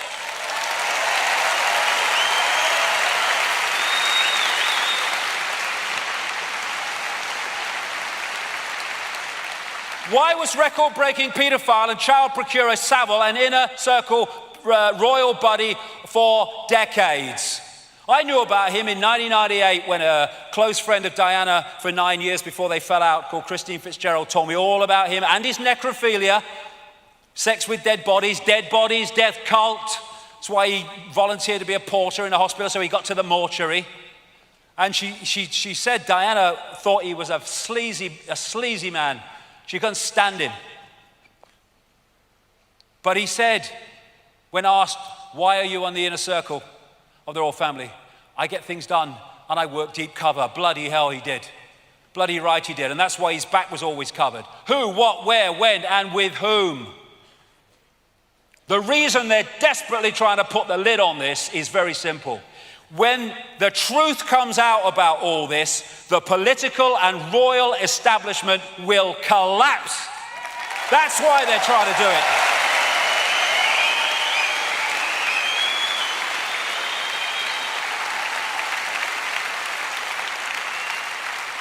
He was supplying children to Ted Heath, not least out of the children's home in Jersey when he went over to Jersey in one of his yachts, Morning Cloud, one of many called Morning Cloud. This has come out through other people now. And even the bloody Daily Mail accepted at one point, when all this was breaking, that Margaret Thatcher knew that there was a paedophile ring, or at least paedophiles in her inner circle, and she did nothing. Who was a close friend of Margaret Thatcher? Jimmy frickin' Savile. This was a close aide, Peter Morrison, from when she became Conservative leader in 75 right through to when she left as Prime Minister in 1990. Known paedophile. Even Edwina Currie, the former Thatcher minister, said so in her diaries. And so have others come out within the Conservative Party. He, Lord McAlpine, was her Svengali inner circle advisor all the way through the same period that he was our other close aide. And her Home Secretary, Leon Britton, the man who lost the dossier from Geoffrey Dickens, the MP, the late MP, that was exposing the political paedophilia and naming names. In America, this guy, I've named this guy for bloody hell, how long now? Way back into the 90s. Child killer, child abuser, child torturer. Said it on American radio endless times, in books endless times. And yet he's still at large. And you know, MI5, excuse that with Special Branch, I can't take these bleeding seriously. MI5 Special Branch, right? You can't cough close to the royal family without they've done a massive check on you. And they didn't know about Savile. The NSA, the CIA, they don't know about Bush and all the rest of them. What did the CIA do in response to Bush being a child killer? They named their headquarters after him. Here you go, this is the Political Paedophile Investigation Squad. This is the Political Paedophile Protection Unit.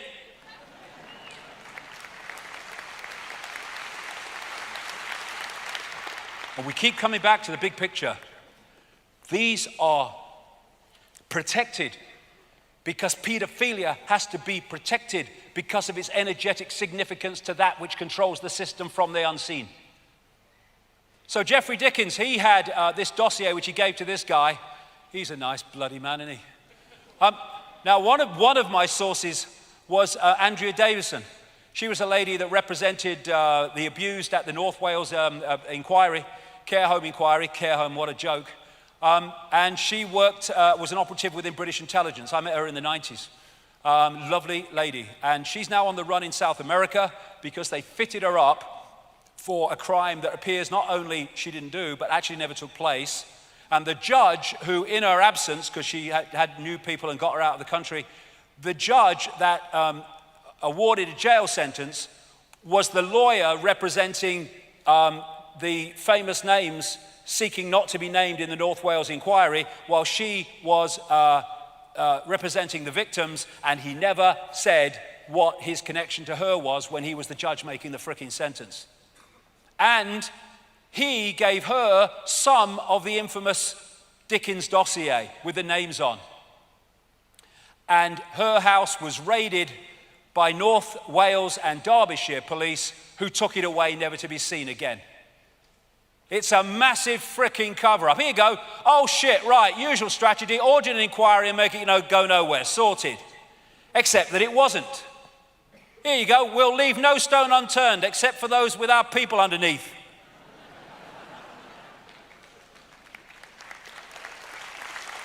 So, anyone want blatant evidence that it's a cover-up? To investigate what happened to the dossier and political paedophilia and Downing Street paedophile rings, they appoint to head the inquiry the sister of Lord Havers, known paedophile, who was the Attorney General who helped to cover up the frickin' paedophilia in politics at the same time that he was Home Secretary. 60 million people, and that's all they can bloody come up with. And then when a lot of us who kind of understand this started putting out the fact that this was all going on, Daily Mail, to their credit, picked it up and made a big splash about it. She had to step down. And so who did they say in her place? The Lord Mayor, Fiona Woolf, 60 million bloody people plus, and they can't find anyone that doesn't live in his frickin' street and has dinner with him. What?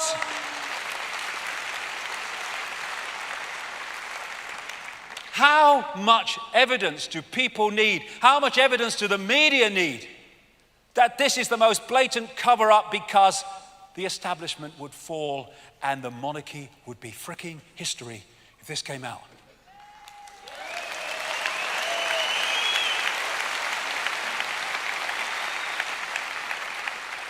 Protect the kids, no, protect the archontic abusers. So all these different areas of the system, ultimately, through the hierarchy, end up there. And their great language is the language of symbolism. Interestingly, reptiles communicate through imagery rather than other forms of communication, apparently, I was reading recently. The language of symbols. Why? Why do they have this symbolic language? Well, Confucius once said, signs and symbols rule the world, not words or laws, and there's a reason for that. Because a symbol, like everything else, is just an information field carrying the information that it represents. Going to give you a number of examples as we go along here about this. And so, a symbol, we see it as a symbol, yeah, but that's the hologram. That's in the hologram. It's actually a vibrating information field, which enters the eyes. But it enters the eyes without fanfare. I can be looking at a symbol, I might not even know I'm looking at a symbol. I might be subconsciously looking at a symbol because it's just in my eye line and I'm not aware of it. But I'm taking in on a subconscious level that information field. But I don't know I am. Whereas when you're getting communication to the ear, it's still a vibrating information field, what we call sound, but if it's within the audio range of the ear, you know you're receiving it, unless it's below threshold, subliminal. So the greatest way of getting information into the mind, into the brain, into the subconscious to influence perception is through the eyes, because you don't take it in. It's almost entirely subconscious. Look at that figure right at the start of the day, 11 million sensations a second, and the brain takes 40. But the subconscious takes the freaking lot, that's the point. And so symbols, the information in symbols, is a gateway to the subconscious mind, which eventually filters through to the conscious mind and starts to influence actions. And when you focus on a symbol, you are, through entrainment, syncing your energetic field with what the symbol represents. Doesn't matter if you have a misguided idea of what you think it represents. What it actually represents dictates the frequency, and therefore when you sync with it, there will be an energetic connection through the symbol to that which it represents, because the frequencies are the same. So when you're focused on that, that's taking you into a certain low vibrational frequency. I mean, like I said, a symbol of a religion. Energy flows where attention goes.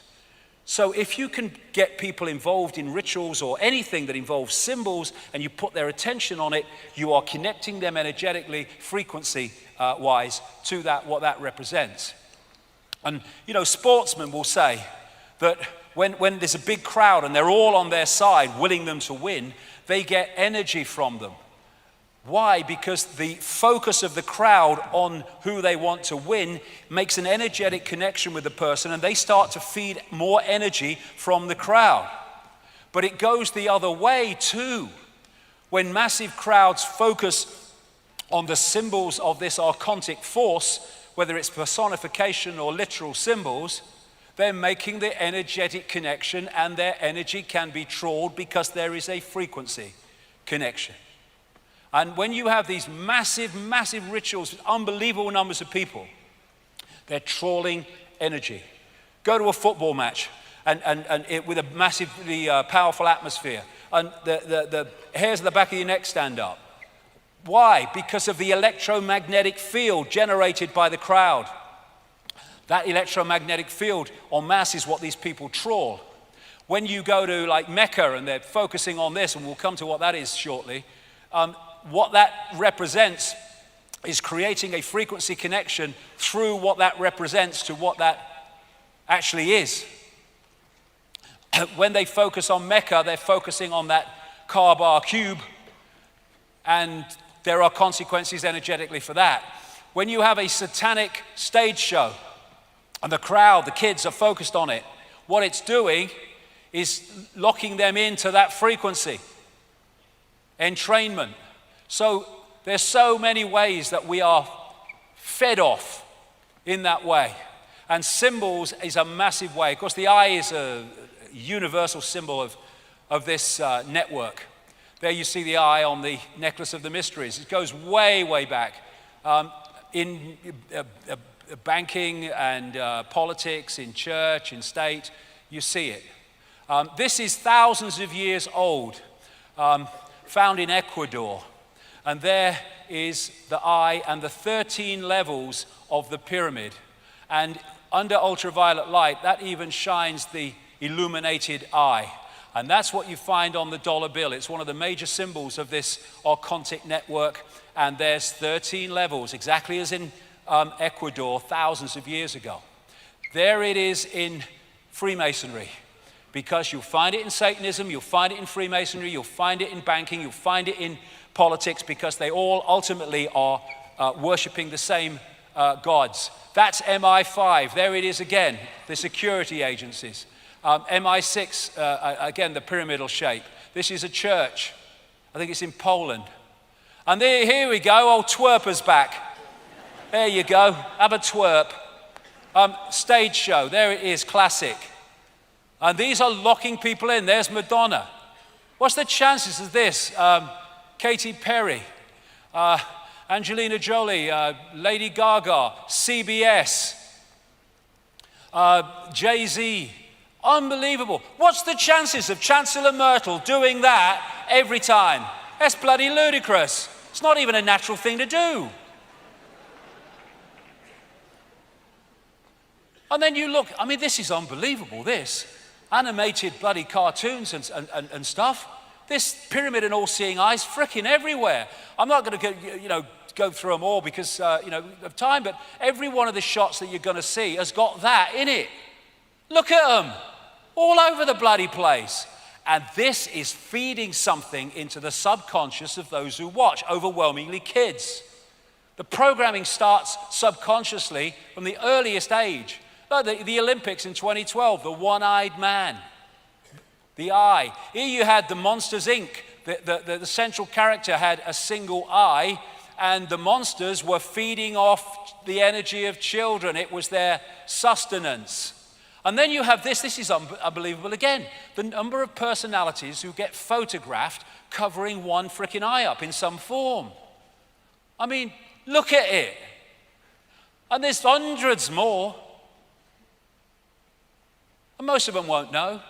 Another great symbol of this archontic network in all its forms is the flame or the lighted torch. And what the Gnostics said was that the archons are made from luminous fire, the jinn were made from smokeless fire, according to the Islamic belief, and the archon phoenix, that all comes from this archontic symbolism, the phoenix rising from the ashes in fire. And according to Freemasonic historians, the phoenix morphed in terms of symbolism into the more acceptable eagle, and that's why you have eagles on so many flags and state logos. So all this is putting information into the subconscious mind to filter through to the conscious mind. So, in plain sight, Saturn. Saturn is, I would say, after my research over the years, is fundamental to understanding how this, quote, bad copy became our fake reality and continues to be so. First of all, Saturn was widely worshipped in the ancient world. Question, why would it be when we can hardly frickin' see it, never mind what the ancients could do? Well, there's a story about why. This, as we see it today, wasn't always like it was, and in geologically very recent times, it wasn't like this. People like Immanuel Velikovsky and others have studied over the years and written books, and they've been followed up by people like the Electric Universe researchers like David Tolbert and Thornhill in books more recently, as they have looked at the evidence that there was a catastrophic upheaval in the solar system in the relatively recent past, not yesterday afternoon, but the relatively recent past, which could well sync with when this bad copy fake reality was locked in. All over the world you have global destruction myths and catastrophe myths manifesting under names like Atlantis and Lemuria and Mu, but they are unbelievable in their common themes of how they describe what happens. And after this movement of planets, which was a massive disruption of the electromagnetic order, as I mentioned earlier, which meant the stability had gone, they ended up where we see them today. Now, this is a fantastic book. I almost can't get it now, and if you can, it costs a fortune. But it represents a magnificent piece of research by this man, David Tolbert, one of the people involved in the Electric Universe information. It's called the Saturn myth. And what he did was study the worship of Saturn all over the world, studied its symbolism, studied what they said about it, studied why they said they worshiped Saturn. And what came out was this, that Saturn, once upon a time, was anywhere but where it is now, and at the time it had no rings. Come to that as we go along. Actually, it was the dominant planet, I would say star, sun, in the Earth sky. And the way they describe it, it went around in an orbit in sync with Mars and Venus as it moved around. And that was the dominant light, the dominant sun, if you like, from Earth in the Golden Age. And I say that Saturn is a dwarf star, which is not a great, amazing thing because there's so many dwarf stars out there, they say now, it's unbelievable. And what they said in the early astronomical traditions is that Saturn was the primeval sun. That's how they described it. And Plato referred to Saturn as Helios, the sun god. Not our sun that we see today, the Saturn sun, referred to as Helios. Now, we take Helios to mean our sun, because it's the sun god. I say that's a mistake. Actually, they were talking about Saturn. And Diodorus of Sicily, an ancient historian, reported that the Chaldeans in the same area, Sumer, Babylon, now Iraq, called Saturn by the name Helios and said that this was because Saturn was, quote, the most conspicuous of the planets, which fits exactly with Talbot's research across and I tell you, it's across the global cultures. The creator of modern Christianity worshipped Sol Invictus, the unconquered sun. Sol, it turns out, was another name that was used for Saturn and not the sun we think we see today. So when you start to let it kind of filter through, that at least most of the ancient sun gods were referring to the Saturn sun, not the sun we see today. That would make Heliopolis, famous city of the sun in ancient Egypt, as the city of Saturn, with the obelisks, the pillars outside the temple in Heliopolis.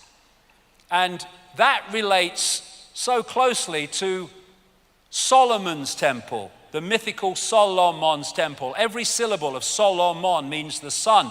Question now is which sun? And again, you've got the two pillars outside, just as with the one in Heliopolis. Then you come to Freemasonry, and its temples have the twin pillars worshipping the sun, the Saturn sun. Come to that as we go along. So when you go in this symbol, absolutely obsessed network, you come to the twin towers, the twin pillars. A coincidence? No chance. And what are the chances of this if that is the Saturn sun, Helios, Heliopolis? This obelisk in St. Peter's Square is an original obelisk put there from Heliopolis, I would say the city of the Saturn sun. And I've been saying for years and years and years and years that the Roman church is worshipping Saturn. The Bennu bird of Heliopolis was symbolized as Atum Ra. Both symbolized Saturn. And the Bennu bird became the phoenix, which became the eagle, as Freemasonic historians talk about. They worship Saturn as the old sun, the dark lord, and the lord of the rings. Later, Satanism is Saturnism. And it's also symbolized as an eye. Now, what Talbot concluded from reading all these accounts of what happened to Saturn was this, that during these catastrophes, this is a quote from his book, the subject of the global creation legend, the global catastrophe legend, is a spectacular cosmic event actually witnessed by the ancients. Massive quantities of cosmic debris exploded from Saturn, clouding the heavens and eventually congealing into a vast band around the planet. Now, the band is described, like he said, as around the planet. However, what is described is the reflection onto that band of the sun we have today made it seem from Earth as if there was only part of it, like a beard. And as the day moved on and the sun's angle moved, it's described as appearing that this band went around Saturn, as I'll explain. Now, this is one of Saturn's moons, and I only put this up here because it shows this light behind it. Now, the source of this light is not the same as I'm talking about, but it just gives a feel today, looking at that angle of that Saturn moon, of what it must have looked like in the way they described from Earth. This band, this luminous band. And what they said is, as the sun moved round its angle in relation to Saturn, it appeared from Earth that this was moving around the around Saturn. But that became the main symbol because that appears to be what it looked like for most of the Earth day at that time. And so you see symbols relating to that all over the ancient world, which Talbot came up with. Let's just go further forward here, I'll come to something else. There's loads of them with the band and the disk Saturn. Loads of them like this, with symbolizes the horns with the planet, the sun in the middle of it. And Lord of the Rings was a name given to Saturn. And here you see in the movie, you see the same symbol and the eye of Sauron, the reptilian eye, as the source of power. They're using it now in Apple products as well. Here you have the man who started a satanic secret society in Germany called the Brotherhood of Saturn.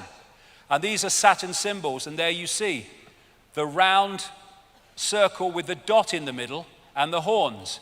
Now, that round circle with a dot in the middle is said today still to have been an ancient symbol of the sun.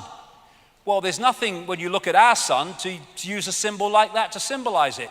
But you look at that symbol in relation to what Talbot's saying, and it's very obvious what it was symbolizing.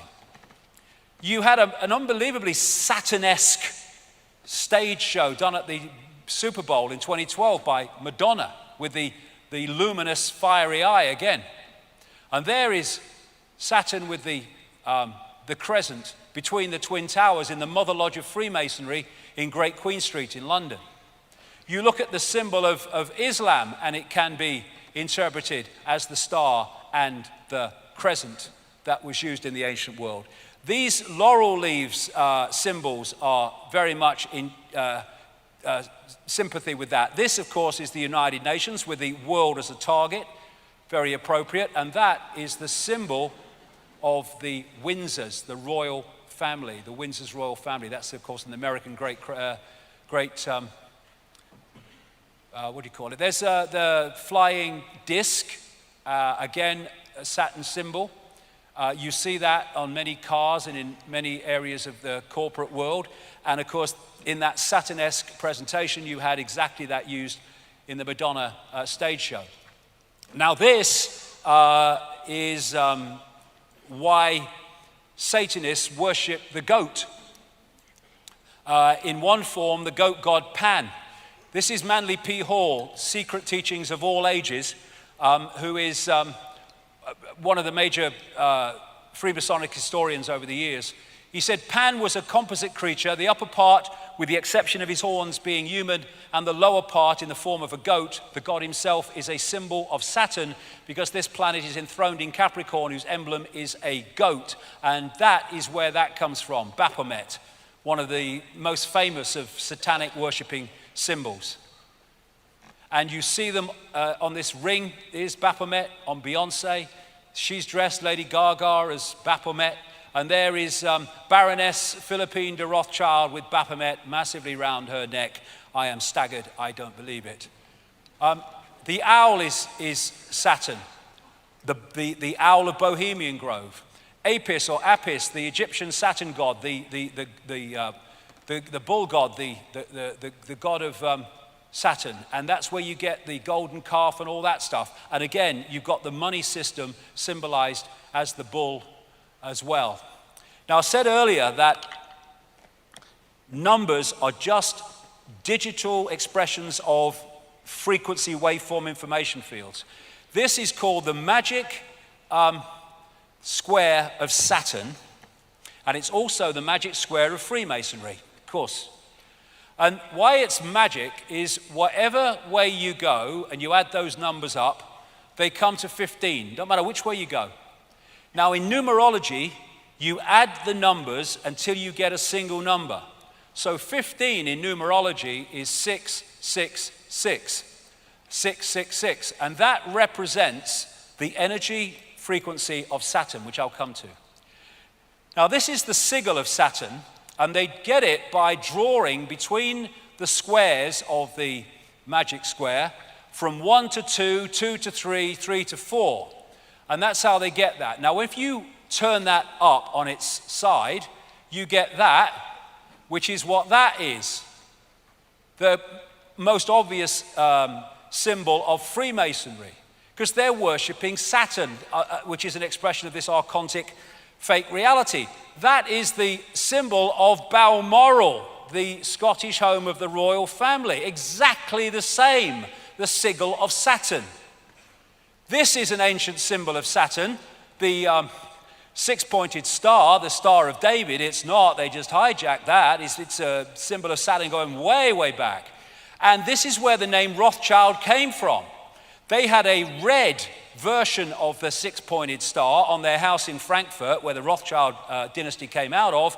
And in German, red shield is Rothschild. The very name Rothschild comes from a symbol of Saturn.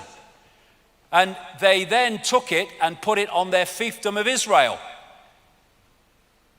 Saturn. Same with many law enforcement symbols. There it is as an ancient depiction of Saturn, six-pointed star and the moons. There's the six-pointed star on this necklace of the mysteries. And here it is again. And all of these are from Asia. It is not a unique Jewish symbol. The Rothschilds took it as a symbol of Saturn and put it as a Jewish symbol. No one is more manipulated by the Rothschilds than the Jewish people of the world. No one.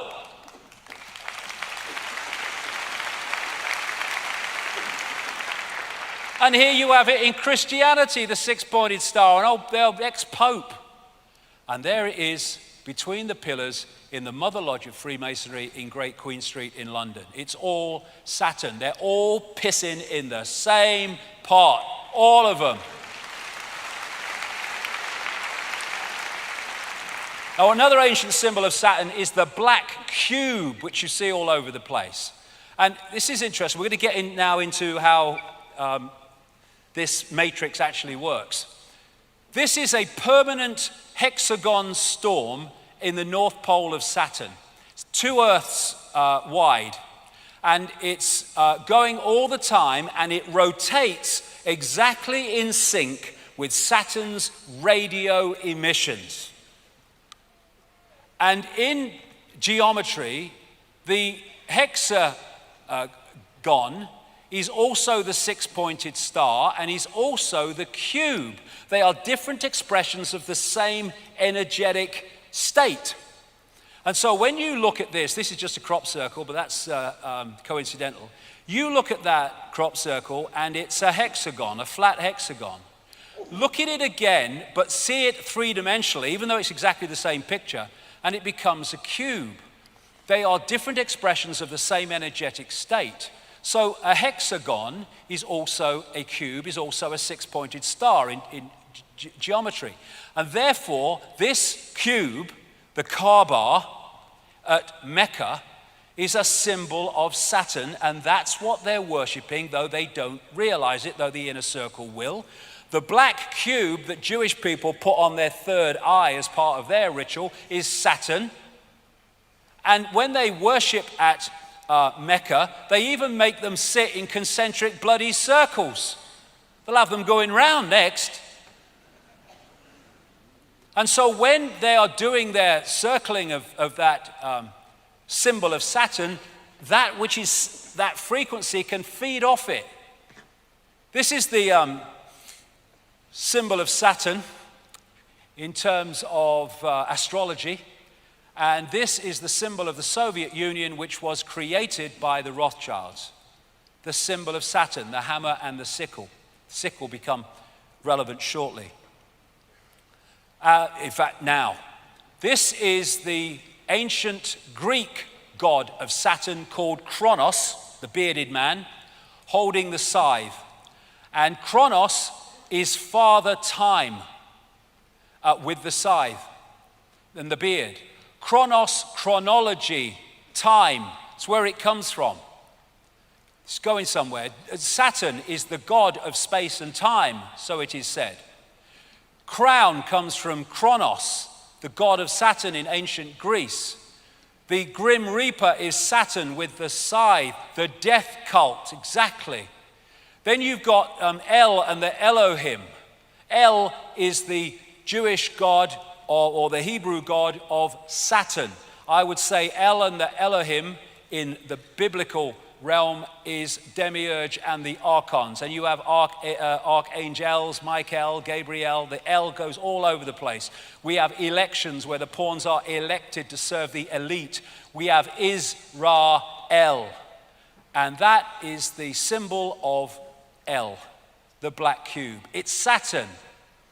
The black sun, the dark lord, the demiurge, Saturn, Kronos, Satan, they're all different ways of saying the same thing. Then you have the bearded man. The god is always kind of symbolized with a beard. Where does that come from?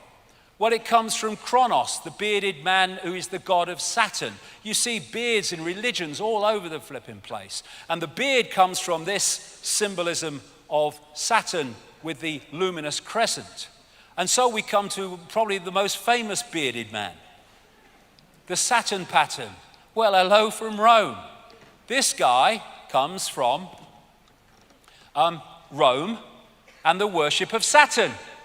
This is Fritz Springmeier, a very accomplished researcher into all this. Saturn is an important key to understanding the long heritage this conspiracy has back to antiquity. The city of Rome was originally known as Saturnia, or the city of Saturn. The Roman Catholic Church retains much of the Saturn worship, hence Heliopolis obelisk, in its ritual. Saturn also relates to Lucifer. In various occult dictionaries, Saturn is associated with evil. And Saturnalia, the 5th century Roman writer Theodosius said that Saturnalia, which was in Rome running up to our Christmas, was to mark the time when Saturn suddenly disappeared, which fits with that catastrophe story that Talbot talks about. So Saturnalia, that is the ruins of the temple of Saturn in Rome today, is actually Christmas. They decorated trees, they gave presents to each other, they used holly, same thing. And Santa is an anagram of Satan, Saturnalia, it's Kronos, the Saturn god. Now the bearded man is often used for Saturn. This is William Blake, who was a very deep thinker and knew a lot of inside information. And he painted this picture in 1794 called Ancient of Days. Ancient of Days is one of the phrases used in the Bible to describe God. And he depicts him as the architect. This is on the GE building in Rockefeller Plaza in New York. Again, the Ancient of Days, which I say is the demiurge Saturn, the architect. Freemasons call their God the great architect of the universe. The demiurge was called by the Gnostics the great architect of the universe. And in the Matrix, we had the architect creating the fake reality, the bearded man.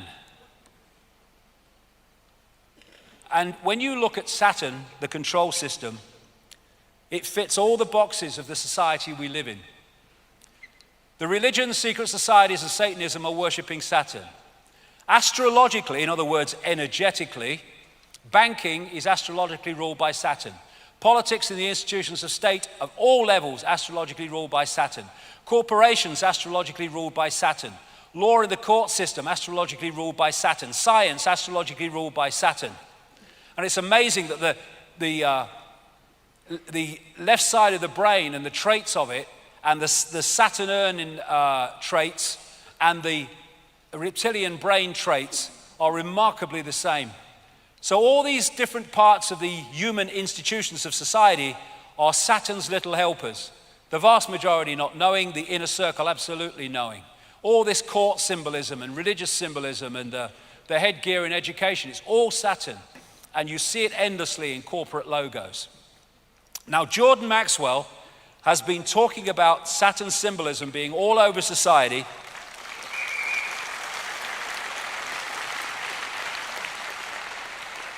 for decades and decades and decades and decades.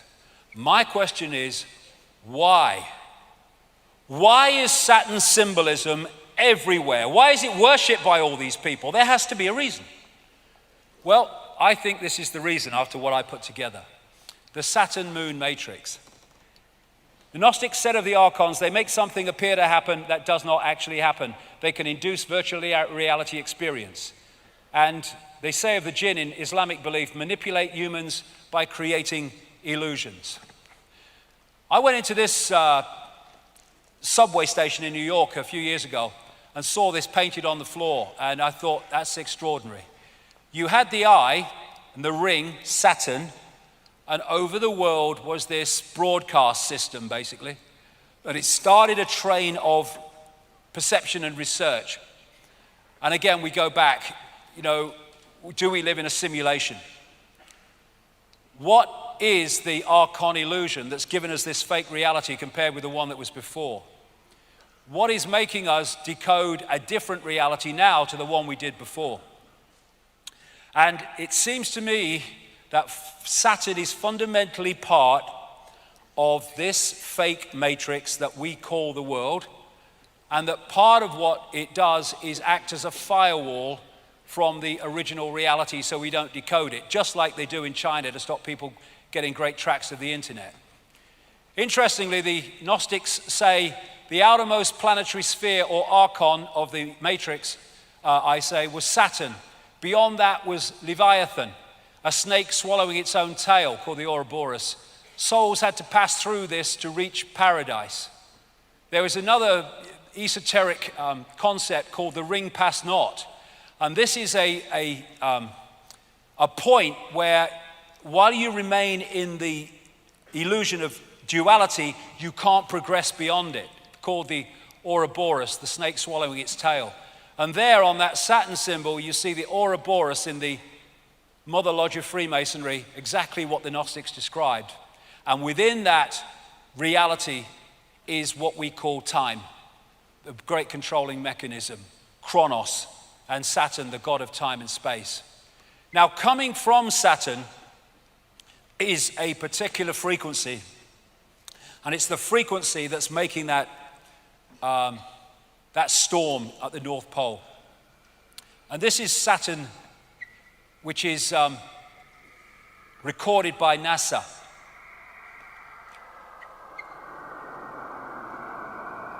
Nice, man.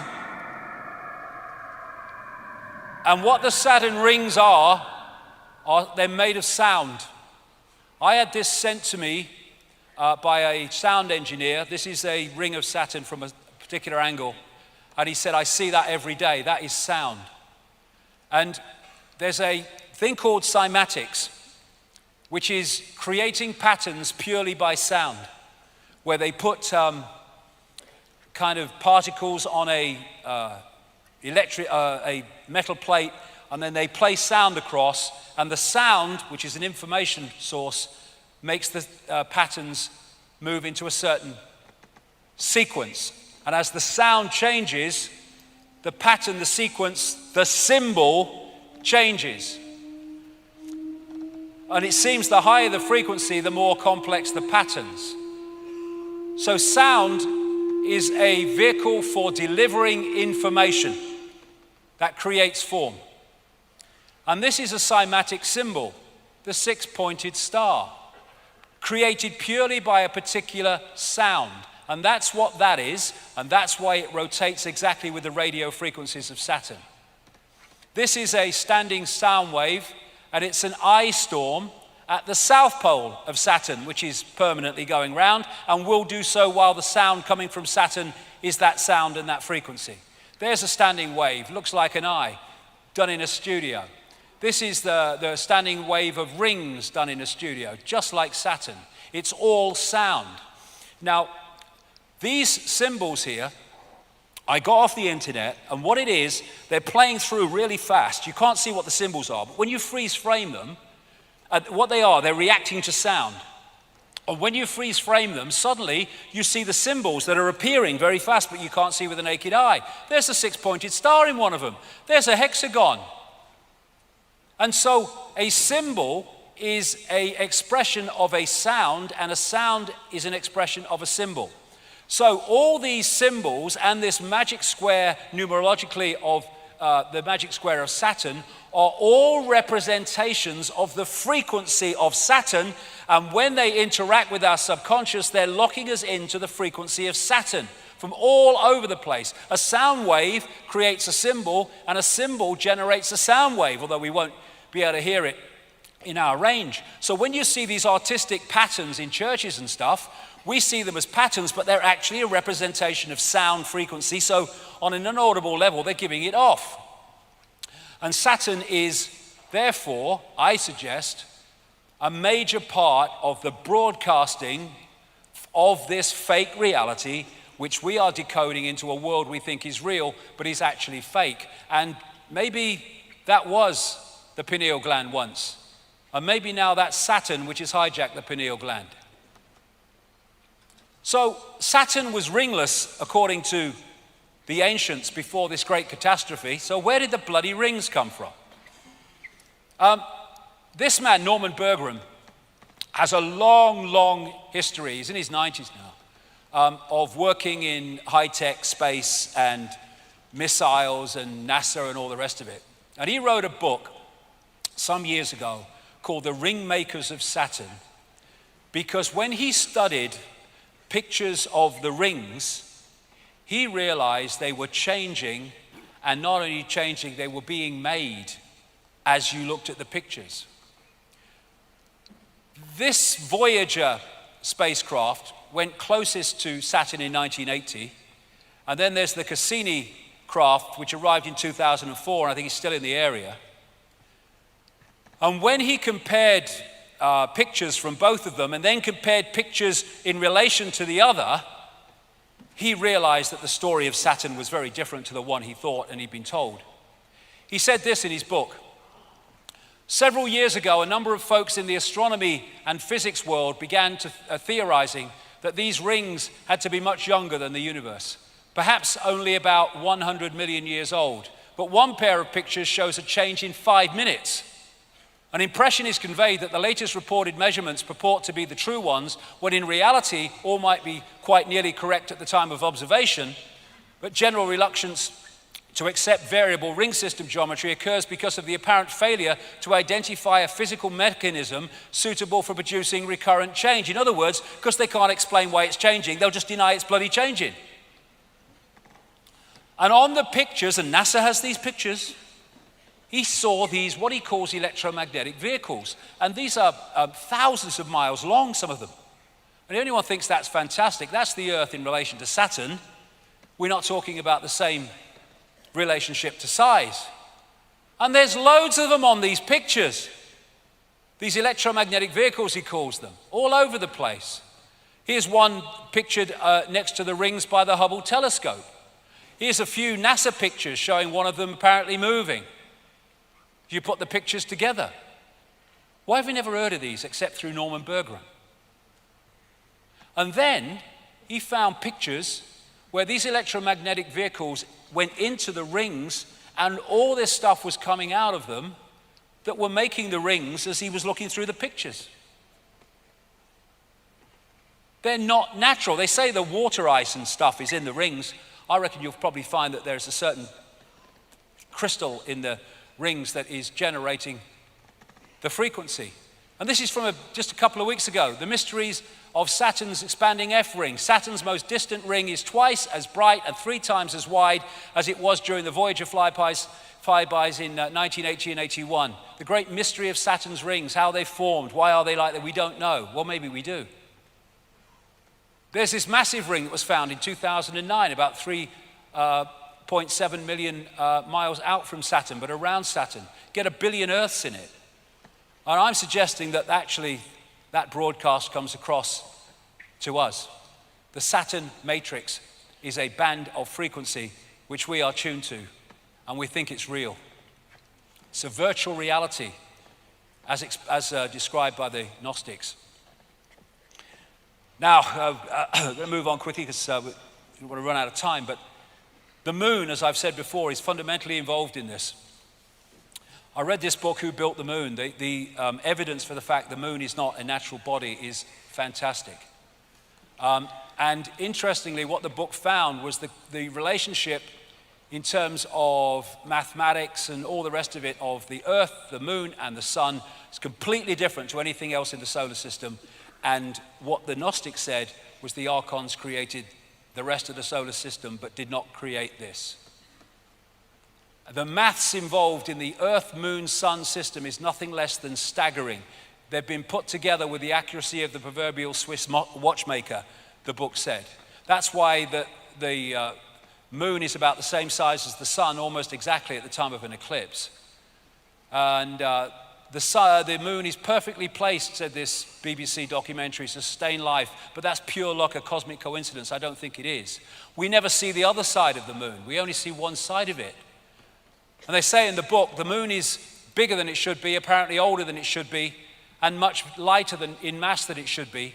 It occupies an unlikely orbit and is so extraordinary that all existing explanations for its presence are fraught with difficulties, and none of them could be considered remotely watertight. They've got no idea. They first of all had the whack theory, something like a Mars-type planet whacked into the Earth and bits became the moon. That didn't work out. They had the double whack theory where it came back and had another go, and so they go on. And these scientists saying here, the best explanation for the moon is observational error. The moon doesn't exist because it shouldn't if it's natural. It seems easier to explain the non-existence of the moon than its existence. And they've smacked the moon a number of times with massive explosions and impacts. And what's come from that is the evidence says the moon is actually hollow. This is NASA scientist, again, Gordon MacDonald. It would seem that the moon is more like a hollow than a homogeneous sphere. This man from MIT said the lunar orbiter experiments had vastly improved knowledge of the moon's gravitational field and indicated a frightening possibility that the moon might be hollow. The moon is inside out, said this scientist. And as Carl Sagan said, a natural satellite cannot be a hollow object. These scientists from the Soviet Academy of Sciences, I talked about this at length in my books, wrote a major article in 1970 suggesting very strongly, with considerable evidence, that the moon was actually a construct. And people like Ken Johnson, who've worked for NASA on photographs from the moon, he's come out and said actually there are non-natural phenomena all over the moon, including bases, things you can't explain that are not natural. And there are towers which have been smudged out, some of them not very badly. What the heck is that on the moon?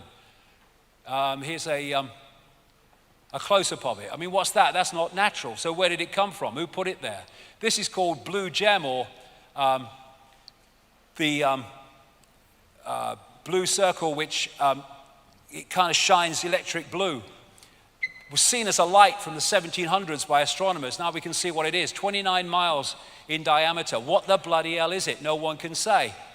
And in so many ways, the moon appears to be something akin to the Death Star moon in the Star Wars films. And indeed, two moons of Saturn look remarkably like the Death Star moon.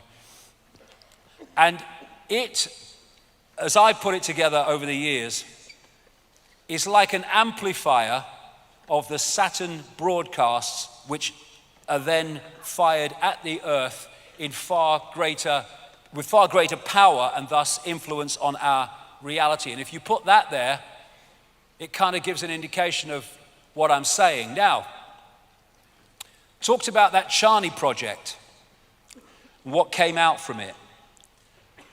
Long after I've been talking like this about the moon and its influence on our reality, this article came out, and in part of what was said in it, it talked about the moon. They said this entity that they connected through a computer system with said, the moon is not a natural heavenly body.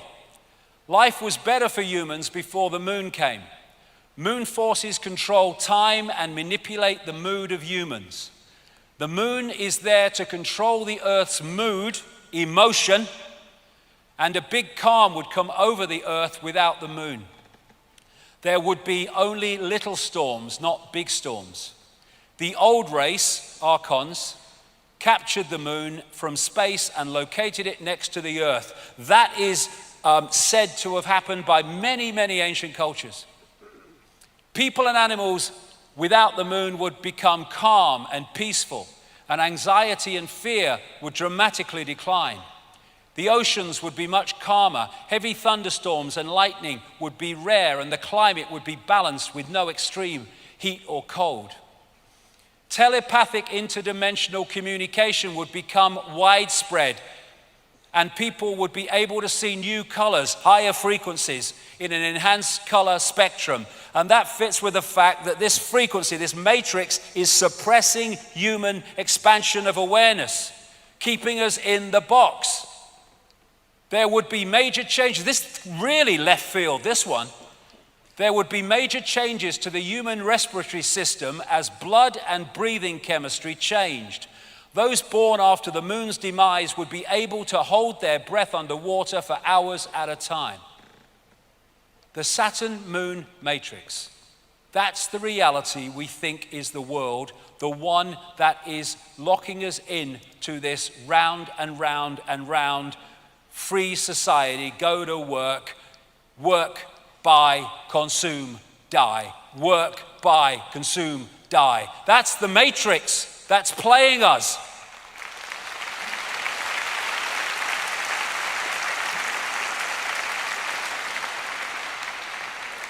Control the energy scene, you control human perception.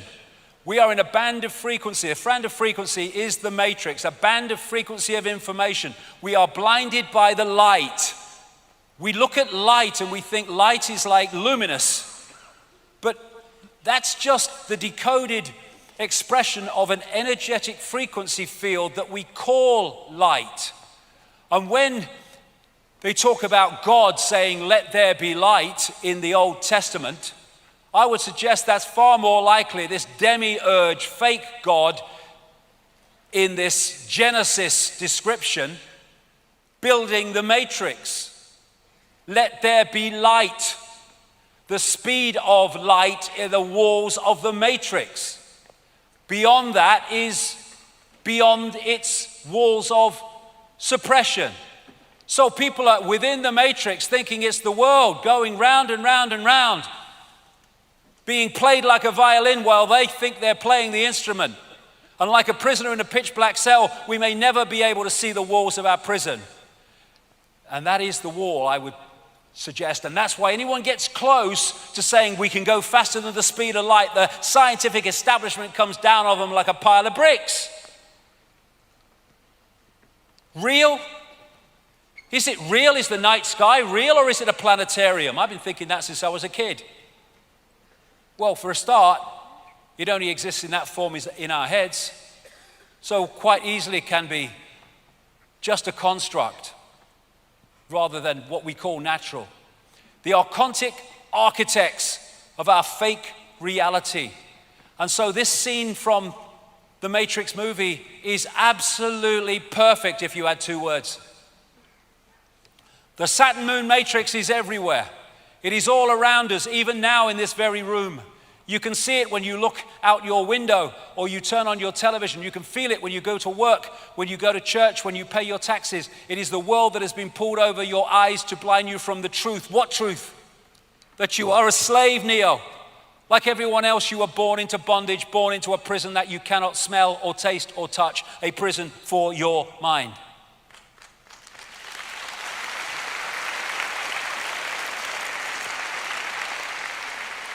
Human world, no, it's the Archon world, and they're trying to make it more and more the Archon world, which is why the world is changing in its image. And I came across these books of Carlos Castaneda long after I was into all this stuff, and I fell off my bloody chair nearly when I read some of it. They're based on the words of a Central American shaman called Don Juan Matus, and this is what he said. We have a predator that came from the depths of the cosmos and took over the rule of our lives. Human beings are its prisoners. The predator is our Lord and Master. It has rendered us docile, helpless. If we want to protest, it suppresses our protest. If we want to act independently, it demands that we do not do so. Indeed, we are its prisoner. They took over us because we are food to them, yes, low vibrational emotional energy. And they squeeze us mercilessly because we are their sustenance. Just as we rear chickens in coops, the predators rear us in human coops, human eros. Therefore, their food is always available to them, especially if there's lots of wars. Think for a moment and tell me how you would explain the contradictions between the intelligence of man the engineer and the stupidity of his systems of belief, or the stupidity of his contradictory behavior. Sorcerers believe that the predators have given us our systems of beliefs, yes, our ideas of good and evil, yes. Our social mores, they are the ones who have set up our dreams of success or failure. They have given us covetousness, greed, and cowardice. It is the predator who makes us complacent, routinary, and egomaniacal. In order to keep us obedient and meek and weak, the predators have engaged themselves in a stupendous maneuver. Stupendous, of course, from the point of view of a fighting strategist, a horrendous maneuver from the point of those who suffer it. They gave us their mind. The predator's mind is baroque, contradictory, morose, filled with the fear of being discovered any minute now. They gave us their mind because they gave us their frequency, and we are decoding their frequency and thus becoming part of their hive mind. The hive mind, the archons, the reptilians, and the Borg in Star Trek, classic representation of the archons. All of these different groups are said to operate with a hive mind, a hive mentality. And we've been connected to it. The Borgs, they were like transhumanist type figures, exactly really in the cyborg way that the archons are described. And the Borg used to fly around in black, dark cubes. Why do humans blindly follow rules? Because they blindly follow the matrix. Don Matter said, I know that even now, even though you have never suffered hunger, you have food anxiety, which is none other than the anxiety of the predator who fears that any moment now its maneuver is going to be uncovered and food is going to be denied. Though through the mind, which is after all their mind, the predators inject into the lives of human beings whatever is convenient for them, and they ensure in this manner a degree of security to act as a buffer against their fear. Sorcerers of ancient Mexico reasoned that man must have been a complete being at one point, with stupendous insights, avatar society, feats of awareness that are mythological legends nowadays. And then everything seems to disappear and we have now a sedated man. What I'm saying is that we have against us is not a simple predator. It is very smart and organized. It follows a methodical system to render us useless. Man, the magical being that he's destined to be, is no longer magical. He is an average piece of meat. There are no more dreams for man than the dreams of an animal who is being raised to be a piece of meat, trite, conventional, imbecilic. And what they've done because of our superior creative potential and expansion of consciousness potential, they have, although they are inferior to that in terms of potential because they are a distortion, they have reduced our, or that of the vast majority of humanity, to a lower level of awareness than they have.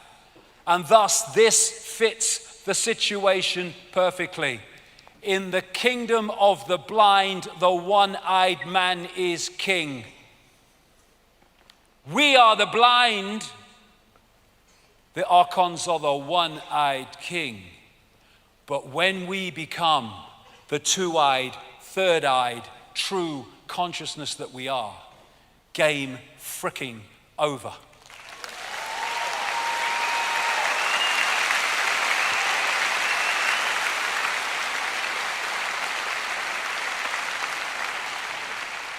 Psychopaths have hijacked the world, and it's time to take it back. I have no power is what the Matrix keeps telling us, and what the agents of the Matrix keep telling us. You have to look to authority. We have the power. Awakened, we have the power, and humanity is awakening.